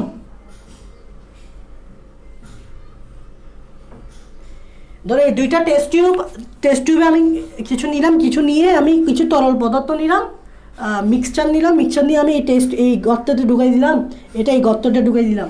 এখন এটা যখন এটা সুইচ অন করে দিব, এই সেন্ট্রিফিউগাল যন্ত্রটা অনেক স্পিডে ঘুরে। এটার নাম কি? সেন্ট্রিফিউগাল যন্ত্র। এটা কিন্তু অনেক স্পিডে ঘুরে, এতটাই স্পিডে ঘুরে যে একটা নির্দিষ্ট টাইমের পর তুমি দেখবা এখানে যে তরল পদার্থগুলো দিছিলা, কিছু অংশ উপরে থাকবে, কিছু অংশ এভাবে নিচে তলানিতে পড়ে থাকবে, কিছু অংশ উপরে থাকবে, কিছু অংশ এভাবে নিচে তলানিতে পড়ে থাকবে। ধরে নাও এখানে তুমি কিছু তরল পদার্থ দিছো, তো তরল পদার্থের মধ্যে অনেক উপাদান আছে, মিক্সচার দিছো আর কি, দ্রবীভূত তরল পদার্থ দিছো, ওই তরল পদার্থে কিন্তু কিছু উপাদান আছে। তো স্পিডে ঘোরানোর কারণে কি হবে, উপাদানগুলা ভর অনুযায়ী পৃথক হয়ে যাবে, যার ভর বেশি সে নিচে পড়বে, যার ভর কম সে উপরে থাকবে। তাহলে দেখো এই দেখো, যার ভর কম সে উপরে থাকবে, যার ভর বেশি সে নিচে। দেখো এই যে অধঃক্ষেপ বা তরণিকার, যার ভর বেশি আকার বড়, বডি সারফেস বেশি, তো যার ভর বেশি সে নিচে থাকবে, আর যার ভর কম সে উপরে থাকবে। কারণ স্পিডে ঘুরানোর কারণে উপাদানগুলো আলাদা হয়ে যায়, আলাদা হয়ে যার ভর বেশি সে নিচে পড়ে যায়, যার ভর কম সে উপরে থাকে, অনেক স্পিডে ঘুরে তো এটা। তো এরকমভাবে আমরা রাইবোজোম নিয়ে তার উপাদানগুলোকে এভাবে পৃথক করতে পারি। ধরো না এখানে আমরা রাইবোজোম নিলাম, স্পিডে ঘুরালাম এই সেন্ট্রিফিউগাল যন্ত্রতে, স্পিডে ঘোরানোর কারণে রাইবোজোমে কিছু অংশ নিচে পড়ে যাবে, কিছু অংশ উপরে থাকবে। তো রাইবোজোমে যে অংশটা বেশি ভারী সেটা নিচে থাকবে, যে অংশটা কম ভারী সেটা উপরে থাকবে। তো এভাবে আমরা মূলত এই অ্যাস শব্দটা আসে, দ্যাট মিনস এই যে অ্যাস। এখন একটা কথা আমি বলি, তাহলে তুমি সব কিছু বুঝে যাবা, মনে রাখবা, এই পয়েন্টটা লিখে ফেলো। অ্যাস যত বেশি তলানি তত বেশি।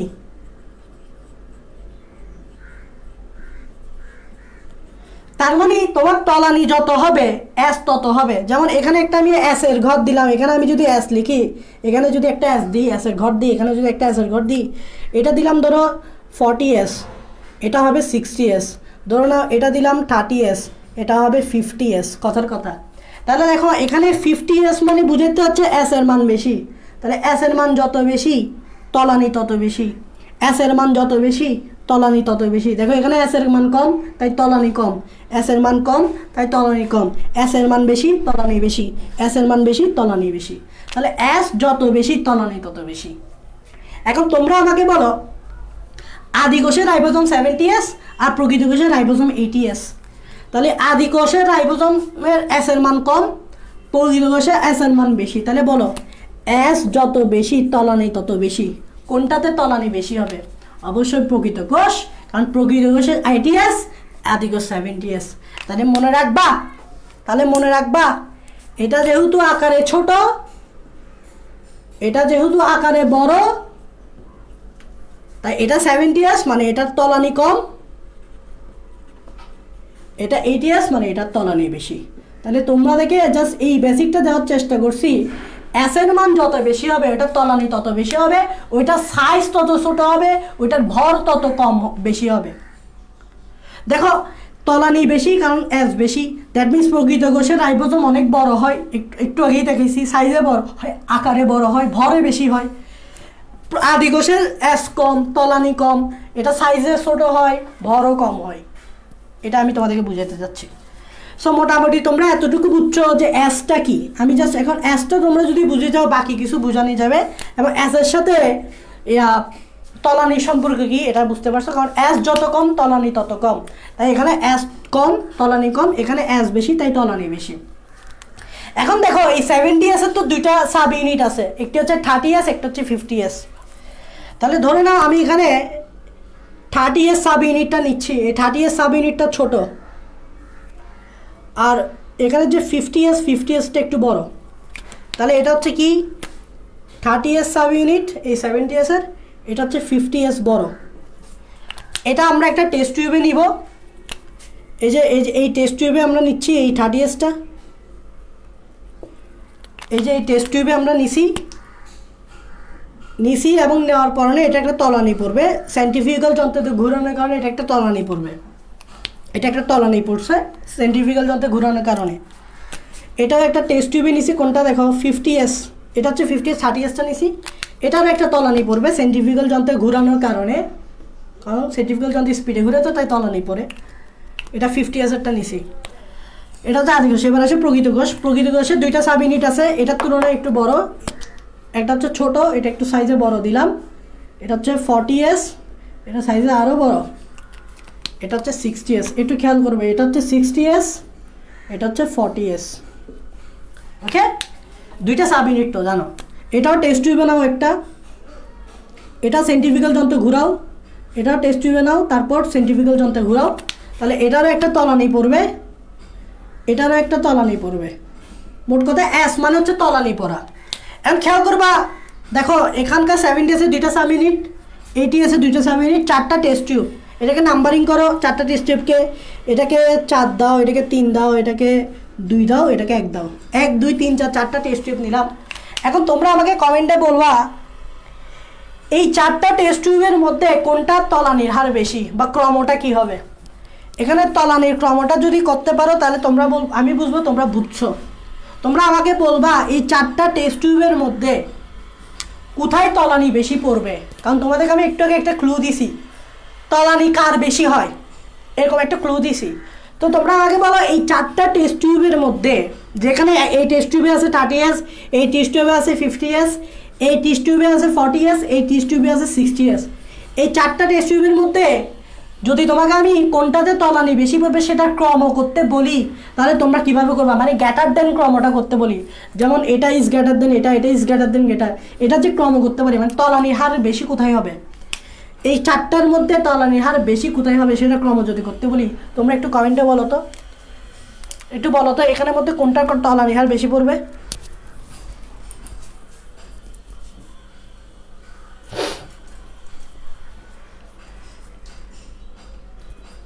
স্যার আজকে শেষ করে দেন। কতক্ষণ নিছে ভাইয়া, আমি তো জানি না টাইমটা কতক্ষণ নিছে।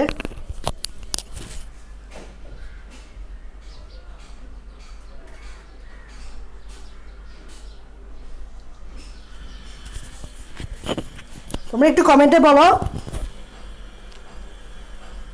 কোনটা তলানির হার বেশি পড়বে। আমি একটু আগে বলছি এস এর মান যত বেশি তলানি তত বেশি, এস এর মান এখানে সবচেয়ে বেশি, তাহলে 1 ইজ গ্রেটার দেন, তারপর বেশি হচ্ছে এটা 50, খেয়াল করো 3, টেস্ট না হচ্ছে 3 গ্রেটার দেন, তারপর বেশি হচ্ছে 40 হচ্ছে কত 2 ইজ গ্রেটার দেন, তারপর বেশি হচ্ছে কি 30 হচ্ছে কি 4। তাহলে তলানি সবচেয়ে বেশি পড়বে 1 নাম্বার টেস্ট টিউবে, আগে বেশি পড়বে, সবচেয়ে বেশি পড়বে 1 নাম্বার টেস্ট টিউবে, তারপর বেশি পড়বে 3 নাম্বার টেস্ট টিউবে, তারপর বেশি পড়বে 2 নাম্বার টেস্ট টিউবে, তারপর সবচেয়ে কম পড়বে 4 নাম্বার টেস্ট টিউবে, কারণ এস এর মান এখানে সবচেয়ে কম আর এখানে সবচেয়ে বেশি। সো এস এর মান যত কম বেশি হবে তলানি তত কম বেশি। এখন চিন্তা করো আমি এই টেস্ট টিউব আর এই টেস্ট টিউবকে একসাথে করে দিব। এখন তো খেয়াল করবা দোনোটা আলাদা আলাদা আছে, মানে বুঝাতে চাচ্ছি এই 30s এখন আলাদা, এই 50s এখন আলাদা। এখন এই দুইটাকে একই টেস্ট টিউবে এনে মিক্স করে দিব, ওকে। আবার এই দুইটা টেস্ট টিউবকে একই টেস্ট টিউবে এনে মিক্স করে দিব, মানে আমি তোমাদেরকে বুঝাতে চাচ্ছি 30 আর 50 আলাদা আলাদা না, 40 আর 60 আলাদা আলাদা না, দুইটা ডিফারেন্ট টেস্ট টিউবে আলাদা আলাদা না। এখন কী করবে জানো, এটাকে এখানে ঢালি দিব, 2 নাম্বারকে 1 নাম্বারে ঢালি দিব, মানে 40 আর 60 একসাথে মিশাই দিব। Okay fine. তারপর 4 নাম্বারকে 3 নাম্বারে ঢালি দিব, মানে 4 আর 3 একসাথে করে দিব। মানে এখন হবে 4 + 3, এখন হবে 2 + 1। মানে এই জন্যটা মিশাই দিয়ে একটা টেস্ট টিউবে রাখবো, এই জন্যটা মিশাই দিয়ে একটা টেস্ট টিউবে রাখবো। বুঝতে পারতেছ? চলো আমরা একটা টেস্ট টিউবে মিশাই দিয়ে রাখি, তাহলে কি ঘটনা হয় দেখি তো। এখন আর 30-50 আলাদা আলাদা নাই, তাই এটা আমি মুছে দিচ্ছি। এখন আর 40-60 আলাদা আলাদা নাই, তাই মুছে দিচ্ছি। একটু খেয়াল করবা, এখন দুটোটা আমরা এবার মিক্স করে একটা টেস্ট টিউবে রাখবো। মানে এরকম একটা টেস্ট টিউব নিব, এটার জন্য 4 আর 3 একসাথে করবো। এরকম একটা টেস্ট টিউব নিব, 2 আর 1 একসাথে করবো, 2 + 1 একসাথে করলাম। তার মানে এখানে কি ছিল, প্রথমে ছিল 30, তারপর ছিল কত 40। তোমরা একটু বলো, এখানে প্রথমে ছিল কত 30, তারপর হয়ে গেছে 40, সরি 30 আর 50, আর এখানে ছিল 40 আর 60। এখন এটারও একটা তলানি পড়বে না সেন্ট্রিফিউগাল যন্ত্রে দেওয়ার পর, একসাথে মিশানোর পর, এটাও একসাথে মিশানোর পর তলানি পড়বে না। 4 আর 3 নাম্বার টেস্ট টিউব যখন একসাথে করে ফেলবো, 2 আর 1 নাম্বার টেস্ট একসাথে করে ফেলবো, তারপর যখন সেন্ট্রিফিউগাল যন্ত্রে দিব, তখন ঘুরানোর কারণে একটা তলানি পড়বে না। এখন ঘুরানোর কারণে যে তলানি পড়বে, এটার মান হয়ে যাবে, একসাথে করে ফেলছি তাই একটা মানই আসবে, তাই এটার মান আসবে 70s। এটাও একসাথে করে ফেলছি তাই একটা মান আসবে, দুইটা মান না, এটা হবে 80s। দেখো একসাথে করে ফেলা মানে কি, মান তো একটাই আসা, নাকি আলাদা আলাদা আসবে? একসাথে করে ফেলছি না। এখন দেখো ছিল কত, এই দেখো ছিল 30s 50s, 50 আর 30 যোগ করলে 80 হওয়ার কত হয়েছে 70। ছিল 40s 60s, খেয়াল করে দেখো, একটু আগে আমরা আলাদা আলাদা করছিলাম, 60-40 ছিল, একসাথে করে ফেলা আমার 80 হয়েছে, 20 গায়েব। একসাথে করে ফেলা আমার 70 হয়েছে, 10 গায়েব। কেন ভাই এরকম, কেন?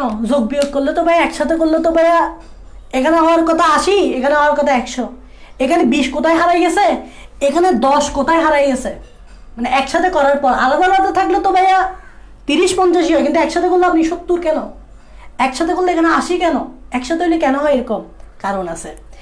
দেখো নর্মালি যখন দুইটা সাবইউনিট এভাবে আলাদা থাকে, এই দেখো এভাবে যখন আলাদা থাকে, তখন দোনোটার একটা পার্সোনাল কি থাকে, মানে এটার একটা পার্সোনাল ভর থাকে, পার্সোনাল ভর থাকে, আকার থাকে, বোঝা যায়।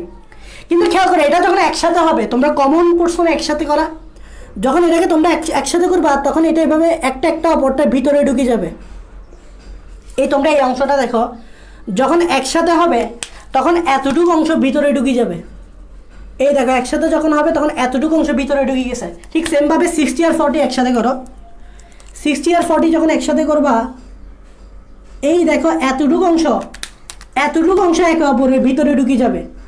এখন এই এতটুকু একসাথে করলে তো এই অংশগুলো তখন আর কাউন্ট হবে না, এগুলো তো হারাই যাবে। এই অংশটা, এই একসাথে করলে এই অংশটা, একসাথে করলে এই কমন অংশটা, এই যে বডি সারফেসটা, এই বডি সারফেসটা তো হারাই যাবে, এই বডি সারফেসটা তো হারাই যায়। এখন এই বডি সারফেস যখন হারাই যায়, তখন এটাকে আমরা কাউন্ট করব। তাহলে এই যেখান থেকে 10 গায়েব হয়ে গেছে, 10টা এখানেই গায়েব হয়ে গেছে, আর এখানে যে 20 গায়েব হয়ে গেছে, এই 20টা এখানেই গায়েব হয়ে গেছে। তাই একসাথে যখন করবা, তখন একটার কিছু অংশ আর একটা কিছু অংশ একে অপরের ভিতরে ঢুকে যায় বিদায়, ওগুলো আর কাউন্টে থাকে না। দেখো ভিতরে ঢুকে গেছে, এই অংশটা তখন বাদ পড়ে গেছে, ভিতরে ঢুকে গেছে বিদায় এই অংশটা বাদ পড়ে গেছে। বুঝো নাই? মার্কার দিয়ে বুঝাবো, এটা হচ্ছে বেসিক এক্সাম্পল, হয় না মার্কারে, এটা হচ্ছে টোপ, এটা হচ্ছে বডি। খেয়াল করো, এখন দোনোটা একে অপরের ভিতরে, খেয়াল করো আলাদা করতেছি আমি। দেখো এই দেখো দুইটা সাবইউনিট আলাদা করে দিছি, খেয়াল করবো দুইটা সাবইউনিট আলাদা করলে সাইজ দেখো কতটুকু, দুইটা সাবইউনিট আলাদা করলে সাইজ দেখো কতটুকু। এখন আমি দেখো একটা অপরটার সাথে ভিতরে একসাথে করে ফেলতেছি, সাইজ আগে ছিল এতটুকু, আমি দেখাচ্ছি আবার। এই দেখো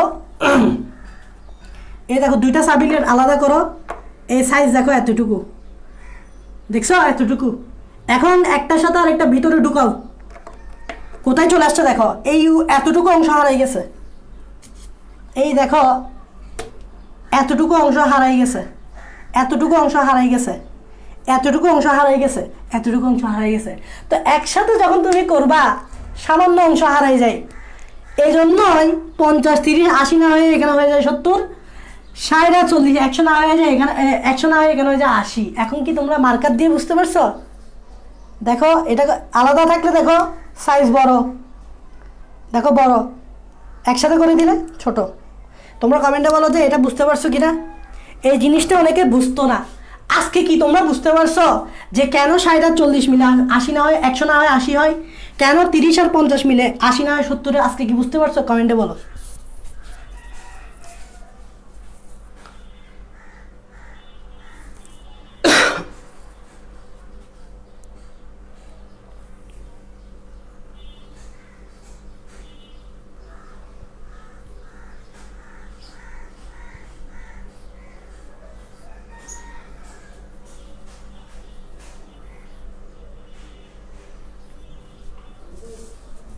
ওকে, বুঝছো বলতেছ? তাহলে রাইবোজোমের প্রকারভেদটা তো শেষ।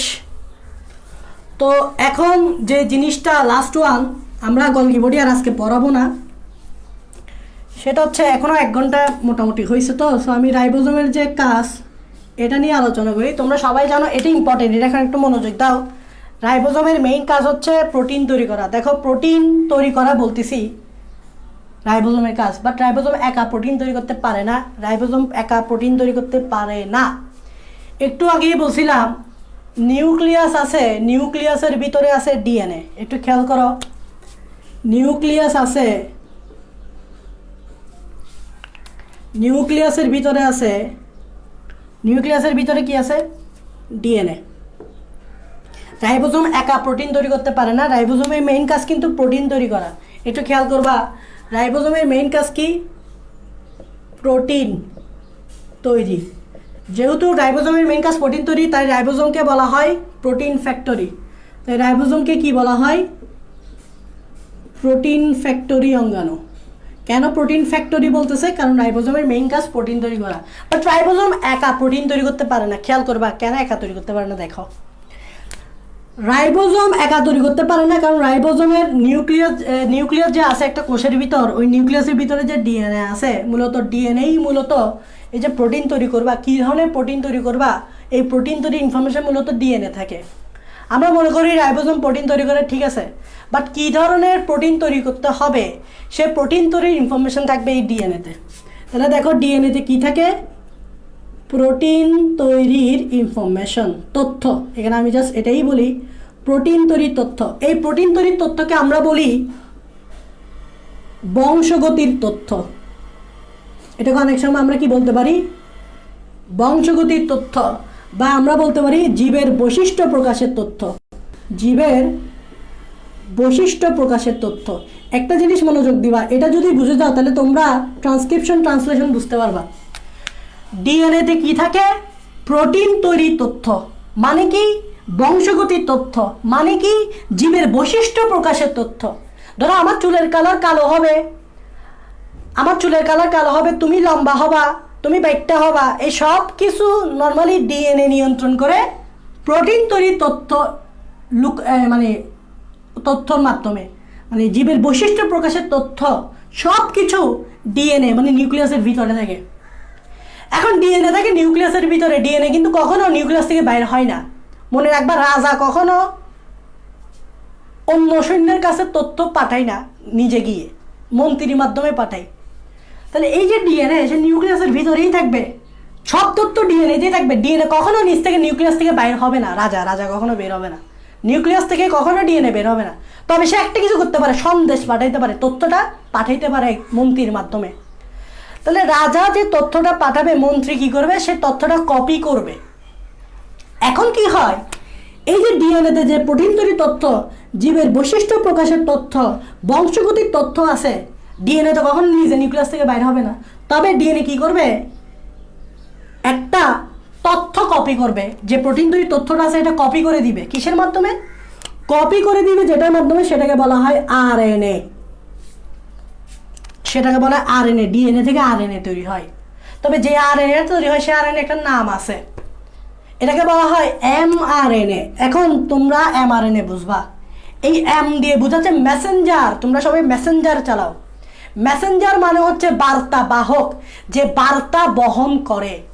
এই যে ডিএনএতে যে প্রোটিন তৈরির বার্তা আছে, এই বার্তাগুলা ডিএনএ কি করবে, কপি করবে কার মাধ্যমে, এমআরএনএর মাধ্যমে কপি করে পাঠাই দিবে কোথায়, কোথায়, রাইবোজোমের কাছে। কারণ রাইবোজোম কিন্তু কখনো নিজে নিজে প্রোটিন তৈরি করতে পারে না।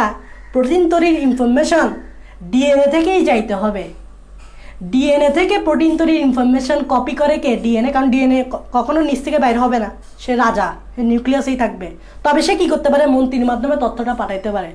এখানে যে এমআরএনএটাই হচ্ছে মন্ত্রী, মানে বার্তাবাহক। তাহলে ডিএনএ তথ্যটা কে কপি করছে, মন্ত্রী মানে মেসেঞ্জার আরএনএ তথ্যটা কপি করছে, কপি করে নিউক্লিয়াস থেকে বের হয়ে যাবে।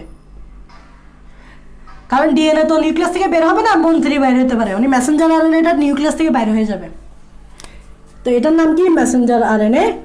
নিউক্লিয়াস থেকে কী হয়ে যাবে বলো, নিউক্লিয়াস থেকে আউট হবে, নিউক্লিয়াস থেকে বের হয়ে কার কাছে যাবে, নিউক্লিয়াস থেকে বের হয়ে ওই যে আমাদের রাইবোজোম সাহেব আছে না, রাইবোজোম, ওই রাইবোজোম সাহেবের কাছে যাবে। কোথায় যাবে, রাইবোজোম। আর রাইবোজোমে গিয়েই তারপর প্রোটিন তৈরি করবে এই তথ্য অনুযায়ী।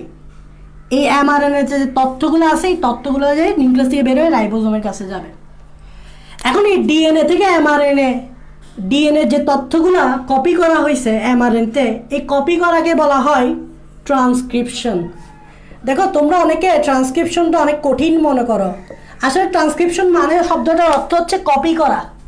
ট্রান্সক্রিপশন শব্দটার অর্থ হচ্ছে কপি করা, কপি, কপি ক্যাট, কপি করা। কীরকম কপি করছে, ডিএনএতে যে তথ্যগুলো আছে সেগুলো এমআরএনএর মাধ্যমে কপি করছে, যাতে এটা রাইবোজোমের কাছে পৌঁছাইতে পারে। তাহলে এমআরএনএ দেখো ডিএনএ থেকে তথ্যগুলো কপি করছে, তাহলে ডিএনএ থেকে এমআরএনএ তৈরি হওয়াকে বলা হয় ট্রান্সক্রিপশন। ট্রান্সক্রিপশন শব্দটার অর্থই হচ্ছে কপি করার প্রক্রিয়া, এটার অর্থই হচ্ছে কপি করার প্রক্রিয়া। এখন এমআরএনএ রাইবোজোমে যাবে। এখন প্রশ্ন হচ্ছে এমআরএনএতে ভাই কী আছে, এমআরএনএতে ভাই কী আছে, প্রোটিন তৈরির ইনফরমেশন আছে, কপি করছে না। এখন প্রোটিন তৈরির ইনফরমেশন তো কিছু কোড আকারে থাকতে হবে, কোড থাকতে হবে না। তোমরা জানো এক দেশের কিছু তথ্য যখন থাকে, ওই তথ্যগুলো কোড আকারে থাকে। তো এমআরএনএতে প্রোটিন তৈরির যে কোডগুলো থাকবে, সেই কোডগুলো থেকে কোডন আকারে, এটাকে কি বলে, কোডন। আমরা কোড বললাম না, কোড মানে কি, কোডন। তাহলে প্রোটিন তৈরির তথ্যগুলো কি আকারে থাকে, কোডন। এখন কোডন মানে কি, এই কোডন মানে হচ্ছে এগুলো অ্যামাইনো অ্যাসিডকে কোড করে।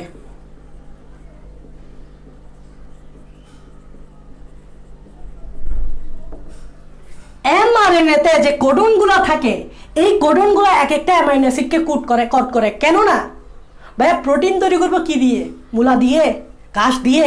প্রোটিন তৈরি করবো তো অ্যামাইনো অ্যাসিড দিয়ে, বিকজ প্রোটিন হচ্ছে অ্যামাইনো অ্যাসিডের পলিমার। এখন এই এমআরএনএতে যে কোডনগুলো থাকে, এই কোডন ওয়াইজ অ্যামাইনো অ্যাসিড আসবে কোথায়, রাইবোজোমে। অ্যামাইনো অ্যাসিড আসলেই কিন্তু প্রোটিন তৈরি হতে পারবে। তাহলে ধরো এই যে রাইবোজোম, এই রাইবোজোমে অ্যামাইনো অ্যাসিড আসতেছে, এই যে ভাই দিয়ে বলতেছি কি অ্যামাইনো অ্যাসিড, একটা অ্যামাইনো অ্যাসিড আসলো, দুইটা আসলো, এই কোডন, এই ইনফরমেশন অনুযায়ী, কোডন অনুযায়ী অ্যামাইনো অ্যাসিড আসবে, তিনটা আসলো, চারটা আসলো। এখন রাইবোজোম কী করবে, এই অ্যামাইনো অ্যাসিডগুলোকে মধ্যে এভাবে বন্ড তৈরি করে দিবে। এভাবে কি তৈরি করে দিবে, বন্ড। এই বন্ডগুলোর নাম কি বলছি, পেপটাইড বন্ড। এই বন্ডগুলোর নাম কি বলছি, পেপটাইড বন্ড। হয়ে যাবে প্রোটিন। এভাবেই কিন্তু অ্যাকচুয়ালি প্রোটিন তৈরি হয়। আর এমআরএনএ থেকে প্রোটিন তৈরি হওয়ার প্রসেসকে বলা হয় ট্রান্সলেশন। ট্রান্সলেশন, তোমরা জানো ট্রান্সলেশন শব্দটা অর্থ হচ্ছে রূপান্তরের প্রক্রিয়া। দেখো এখানে রূপান্তরই হয়েছে। দেখো এখানে ছিল প্রোটিন তৈরির ইনফরমেশন, তো প্রোটিন তৈরির ইনফরমেশনগুলো প্রোটিনে কনভার্ট হয়েছে, তাহলে এটাকেই তো ট্রান্সলেশন বলে, মানে রূপান্তর বলে। রূপান্তর মানে কি, একটা থেকে আরেকটাতে কনভার্ট হওয়া। তাহলে প্রোটিন তৈরির ইনফরমেশনগুলো প্রোটিনে কনভার্ট হয়েছে, এটাকেই বলে ট্রান্সলেশন। এখন এমআরএনএতে কোডন ছিল, কোডনগুলো অ্যামাইনো অ্যাসিডকে কোড করছে কোথায়, রাইবোজোমে। এই যে অ্যামাইনো অ্যাসিডগুলো আসছে, আর রাইবোজোম কী করছে, এভাবে পেপটাইড বন্ড তৈরি করে দিছে, প্রোটিন তৈরি করে ফেলছে। এখন প্রশ্ন হচ্ছে এই অ্যামাইনো অ্যাসিডগুলোকে কে নিয়ে আসছে। একটা প্রশ্ন দাঁড়াইলো, আচ্ছা ভাইয়া ঠিক আছে, অ্যামাইনো অ্যাসিড রাইবোজোমে আসলো, তাহলে ভাই কে নিয়ে আসলো অ্যামাইনো অ্যাসিডকে? কাউকে তো আনতে হবে, অ্যামাইনো অ্যাসিডকে রাইবোজোমে কাউকে তো আনতে হবে। আনার জন্য একজনের দায়িত্ব আছে, তার নাম হচ্ছে টিআরএনএ। এই দেখো তোমরা এখন সব কিছু বুঝে যাবা, তোমরা এমআরএনএও বুঝছো, আরআরএনএও বুঝছো, এখন টিআরএনএও বুঝে যাবা। এই টিআরএনএ দেখতে হচ্ছে এরকম, টিআরএনএ দেখতে হচ্ছে এরকম, এরকম এরকম দেখতে টিআরএনএ, এবং টিআরএনএর এই মাথার দিকে এদিকে একটা একটা অ্যামাইনো অ্যাসিড থাকে। এই দেখো এটা একটা অ্যামাইনো অ্যাসিড, এটা একটা কি দিয়ে কি বোঝাচ্ছে অ্যামাইনো অ্যাসিড।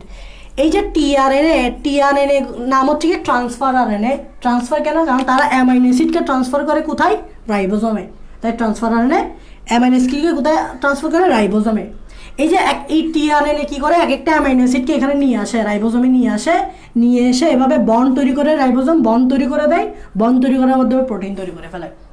তাহলে খেয়াল করবা আরএনএ 3 ধরনের পড়ছি। একটা হচ্ছে আরএনএ, রাইবোজোমাল আরএনএ, যেটা রাইবোজোম গঠনে অংশগ্রহণ করে। একটা হচ্ছে মেসেঞ্জার আরএনএ, যেটা ডিএনএ থেকে মেসেজ ক্যারি করে, কপি করে। একটি হচ্ছে ট্রান্সফার আরএনএ, যেটা অ্যামাইনো অ্যাসিডকে রাইবোজোমে নিয়ে আসে। তাহলে তোমরা 3 ধরনের আরএনএ এখন বুঝে ফেলছো। এমআরএনএও বুঝে ফেলছো, টিআরএনএও বুঝে ফেলছো, আরআরএনএও বুঝে ফেলছো। ইভেন কি তোমরা ট্রান্সক্রিপশনও মোটামুটি বুঝে ফেলছো, ট্রান্সলেশনও মোটামুটি বুঝে ফেলছো। হোয়াট ইজ ট্রান্সক্রিপশন এটাও বুঝছো, হোয়াট ইজ ট্রান্সলেশন এটাও বুঝছো। সো এই রাইবোজোমে প্রোটিন তৈরির ঘটনা ঘটে, অ্যান্ড রাইবোজোমকে বলা হয় প্রোটিন তৈরির মঞ্চ, কারণ রাইবোজোম অনেকটা প্রোটিন তৈরির মঞ্চের টাইপসের। মানে আমি দেখাচ্ছি, আমি এটা একটু শেষ করে দিচ্ছি, তাই একটু সময় নিচ্ছি, ব্যাপারটা আমি তোমাদেরকে শেষ করে দিচ্ছি। দেখো রাইবোজোমের তো 2টা ইউনিট থাকে। একটা হচ্ছে বড় ইউনিট, এরকম একটা বড় ইউনিট থাকে রাইবোজোমে। আমি বলছিলাম না এই জন্যটা প্রথমে আলাদা থাকে। একটা বড় ছোট ইউনিট থাকে, এটা ছোট ইউনিট, এটা বড় ইউনিট। Okay fine. এমআরএনএ আসবে কোত্থেকে? এই দেখো ডিএনএ থেকে কে আসবে? এমআরএনএ আসবে। কোথায় আসবে? এই রাইবোজোমে আসবে। আস্তে আস্তে দেখো, প্রথমেই এমআরএনএ, আস্তে আস্তে দেখো, এটাই হচ্ছে এমআরএনএ। এটা কি? এটা হচ্ছে এমআরএনএ। ওকে, এই এমআরএনএ এসে প্রথমে রাইবোজোমের এই ছোট ইউনিট, স্মল সাব ইউনিটের সাথে যুক্ত হবে। মনোযোগ দাও। এই এমআরএনএটা ডিএনএ থেকে আসলো, ডিএনএ থেকে নিউক্লিয়াস থেকে ডিএনএ এমআরএনএ তৈরি করলো। এই এমআরএনএটা নিউক্লিয়াস থেকে বের হয়ে রাইবোজোমের যে ছোট খণ্ড আছে, এই ছোট খণ্ডের সাথে আগে যুক্ত হবে। এটাকে বলা হয় এই সাইটটাকে বলা হয়, এটাকে বলা হয় এমআরএনএ অ্যাটাচমেন্ট সাইট। এটাকে বলা হয় এমআরএনএ অ্যাটাচমেন্ট সাইট। কেন এমআরএনএ অ্যাটাচমেন্ট সাইট? কারণ রাইবোজোমের ছোট খণ্ডে এই জায়গায় এসে এমআরএনএ যুক্ত হয়, তাই এটাকে বলা হয় এমআরএনএ অ্যাটাচমেন্ট সাইট। রাইবোজোমের এই সাইটটাকে বলা হয় এমআরএনএ অ্যাটাচমেন্ট সাইট। ওটা অবশ্যই ছোট খণ্ডে থাকবে, বড় খণ্ডে না। বড় খণ্ডে থাকবে না, ছোট খণ্ডেই থাকবে। ওকে, এখন বড় খণ্ডেটা তাহলে ফাংশন কি? বড় খণ্ডটা ফাংশন হচ্ছে এখানে 3টা বড় বড় ঘর আছে। আমি একটু দেখাচ্ছি ঘরগুলো কি কি। এরকম 3টা ঘর আছে। ঘরগুলো মনে রাখবে এভাবে ইপিএ দিয়ে, ইপিএ। খেয়াল করবা বড় খণ্ড, এটার নাম কি? এটার নাম হচ্ছে বড় খণ্ড, মানে লার্জ সাব ইউনিট।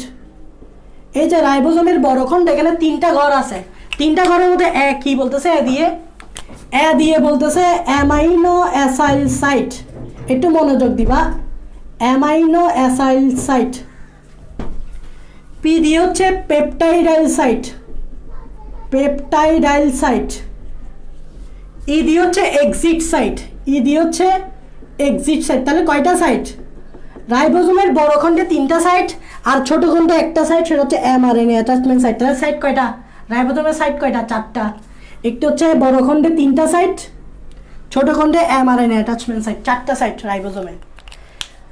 এখন দেখো অ্যামাইনো অ্যাসাইল সাইট দিয়ে কি বোঝাচ্ছে? এই সাইডে নতুন নতুন অ্যামাইনো অ্যাসিড আসবে। নাম দেখো অ্যামাইনো অ্যাসাইল। অ্যামাইনো দিয়ে কি বোঝাচ্ছে?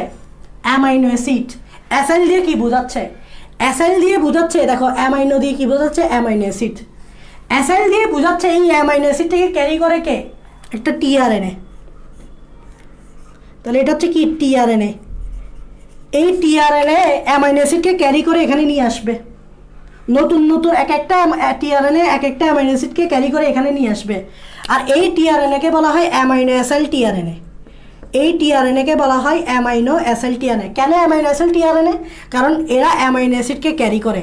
অ্যামাইনো মানে অ্যামাইনো অ্যাসিড, অ্যাসাইল মানে সংযুক্তকরণ। তাহলে এই টিআরএনএগুলো অ্যামাইনো অ্যাসিডকে সংযুক্ত করে কোথায় নিয়ে আসে? এখানে নিয়ে আসে, এই রাইবোজোমের এই সাইডে নিয়ে আসে। তাই এটার নাম অ্যামাইনো অ্যাসাইল সাইট। তাহলে নতুন নতুন যে টিআরএনএ অ্যামাইনো অ্যাসিডকে নিয়ে আসবে, এই যে আমরা বলতেছি অ্যামাইনো অ্যাসিডকে নিয়ে আসবে না, তো অ্যামাইনো অ্যাসিডকে নিয়ে এসে কোথায় আসবে? এই জায়গায় আসবে। ফাইন। এখন পি দিয়ে কি? পি দিয়ে হচ্ছে পেপটাইডাল সাইট। পেপটাইডাল সাইটটা তোমরা যদি বোঝো, যদি আমি একটু আগে যখন বলছিলাম পেপটাইড বন্ড, তার মানে এই সাইডে এসে পেপটাইড বন্ড তৈরি হবে। সব সময় এই সাইডে পেপটাইড বন্ড তৈরি হবে। মানে ধরে নাও এই পি সাইডে একটা টিআরএনএ আসছে, এ দেখো এই যে পি বরাবর দিচ্ছি, একটা টিআরএনএ আসছে পি বরাবর, এবং এই টিআরএনএ একটা অ্যামাইনো অ্যাসিড নিয়ে আসছে। এই দেখো এখানে একটা অ্যামাইনো অ্যাসিড নিয়ে আসছে, পি সাইডে আছে ধরে নাও। এখন এটা তো ভালো কথা, পি সাইডে একটা অ্যামাইনো অ্যাসিড আছে। এখন এ সাইডে কি আসে? টিআরএনএ আছে। এখন টিআরএনএ পি সাইডে আছে। এখন এ সাইডে কি আসবে বলো তো?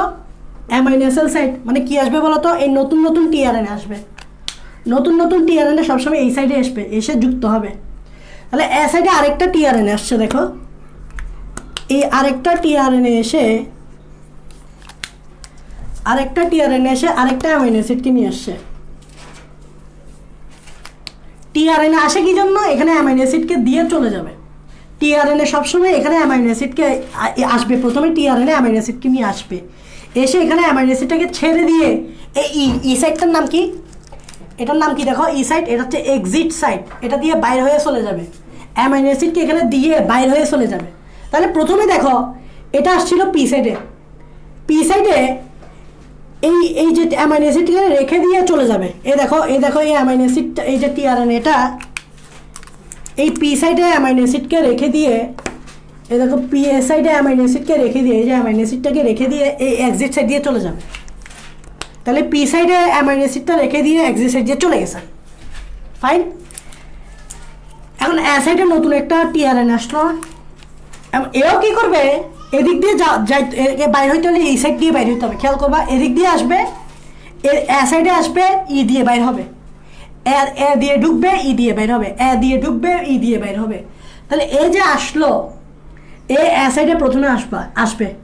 এ দেখো এ নতুন একটা টিআরএনএ, নতুন একটা অ্যামিনো অ্যাসিডকে নিয়ে এখানে আসলো, এতে আসলো, তাকে বাইরে হইতে হলে ই দিয়ে বাইরে হতে হবে। এবার সে এ থেকে কোথায় যাবে? পিতে যাবে। মনে একবার এদিক দিয়ে ঢুকবে, এদিক দিয়ে ঢুকবে, এদিক দিয়ে বাইর হবে। তাহলে এ যদি এ দিয়ে ঢুকে, নতুন একটা টিআরএনএ এদিক দিয়ে ঢুকবে, তো এখান থেকে প্রথমে তাকে পিতে আসতে হবে। তাহলে পিতে আসবে, পিতে এসে এই যে লাল কালারের অ্যামাইনো অ্যাসিডটা এখানে রেখে দিয়ে ই দিয়ে বাইর হয়ে যাবে। তাহলে দেখো এখানে আরেকটা অ্যামাইনো অ্যাসিড রাখি দিয়ে চলে গেছে। তাহলে এভাবে আস্তে আস্তে পি সাইডে অ্যামাইনো অ্যাসিডটাকে রেখে রেখে চলে যাচ্ছে। এভাবে এ দিয়ে ঢুকবে, পিতে আসবে, এসে অ্যামাইনো অ্যাসিডটা রেখে দিবে, রেখে দিয়ে ই দিয়ে বের হয়ে যাবে। আমি আবার বলতেছি, এ দিয়ে ঢুকবে, পিতে আসবে, পিতে অ্যামাইনো অ্যাসিডটা রেখে দিয়ে এভাবে ই দিয়ে চলে যাবে। এ সাইডে ঢুকবে, পিতে আসবে, পিতে অ্যামাইনো অ্যাসিডটা রেখে দিয়ে ই দিয়ে চলে যাবে। এখন দেখো এই পিতে দুইটা অ্যামাইনো অ্যাসিড না, এখন দোনোটা অ্যামাইনো অ্যাসিড তো আলাদা আলাদা আছে, খেয়াল করছো? এখন এই দুটোটার মধ্যে একটা বন্ড লাগবে না? বন্ড। তো এই দুইটার মধ্যে যে বন্ড, সেটার নাম কি? Peptide bond. Peptide bond. তাহলে পিতে পেপটাইডাল সাইড কেন বলতেছে? কারণ পিতে সব সময় অ্যামাইনো অ্যাসিডের মধ্যে পেপটাইড বন্ড তৈরি হয়। আর ই কেন বলতেছে? কারণ ই দিয়ে, এ দিয়ে যেটা আসে, ই দিয়ে সেটা বাইর হয়ে যায়। তাহলে তোমরা বুঝতে পারছো মোটামুটি রাইবোজোমের যে সাইডগুলা, বড়খণ্ডে যে তিনটা সাইড থেকে, তিনটা সাইডের কাজ কি? এ দিয়ে অ্যামাইনো টিআরএনএ ঢুকবে অ্যামাইনো অ্যাসিডকে নিয়ে, পিতে অ্যামাইনো অ্যাসিডটা রেখে দিবে, ই দিয়ে বের হয়ে চলে যাবে। এতে টিআরএনএ অ্যামাইনো অ্যাসিডকে নিয়ে আসবে, পিতে অ্যামাইনো অ্যাসিডটা রেখে দিয়ে ই দিয়ে বের হয়ে যাবে। আর এই যে এমআরএনএটা এই ছোটো খণ্ডের সাথে যুক্ত হবে, যুক্ত হওয়ার পরে এই বড় খণ্ডটা আস্তে করে এটার উপর বসবে। মানে দেখো বড় খণ্ডটা এখন আলাদা না, এই বড় খণ্ডটা আলাদা না, আস্তে করে এই বড় খণ্ডটা এখন এটার সাথে এসে যুক্ত হবে, এটার সাথে এসে যুক্ত হবে।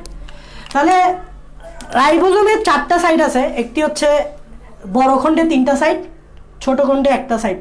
ছোট খণ্ডে দেখো একটা সাইড, বড় খণ্ডে তিনটা সাইড। তিনটা সাইডের কিন্তু তিনটা কাজ বলে বসি। তোমরা বলে এতটুকু বুঝছো কিনা? আমাদের রাইবোজোম শেষ।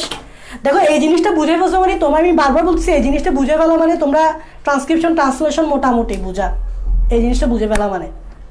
তো রাইবোজোমটা কতটা ইম্পর্টেন্ট দেখো। তুমি যদি রাইবোজোম না বুঝো তাহলে কিন্তু তুমি ট্রান্সক্রিপশন ট্রান্সলেশন কিচ্ছু বুঝবা না। কিভাবে প্রোটিন তৈরি হয় কিচ্ছু বুঝবা না। তো আশা করি এখন মোটামুটি একটা ধারণা পাইছো। তো নেক্সট ক্লাসে আমরা বাকিগুলো এভাবে বেসিক দেওয়ার চেষ্টা করবো। তোমরা জাস্ট আমাকে কমেন্টে বলো এতটুকু বুঝছো কিনা। যদি কোনো প্রশ্ন থাকে কমেন্টে বলো, আমি লাইভটা শেষ করে দিচ্ছি। সেই পর্যন্ত সুস্থ থাকো, আল্লাহ হাফেজ।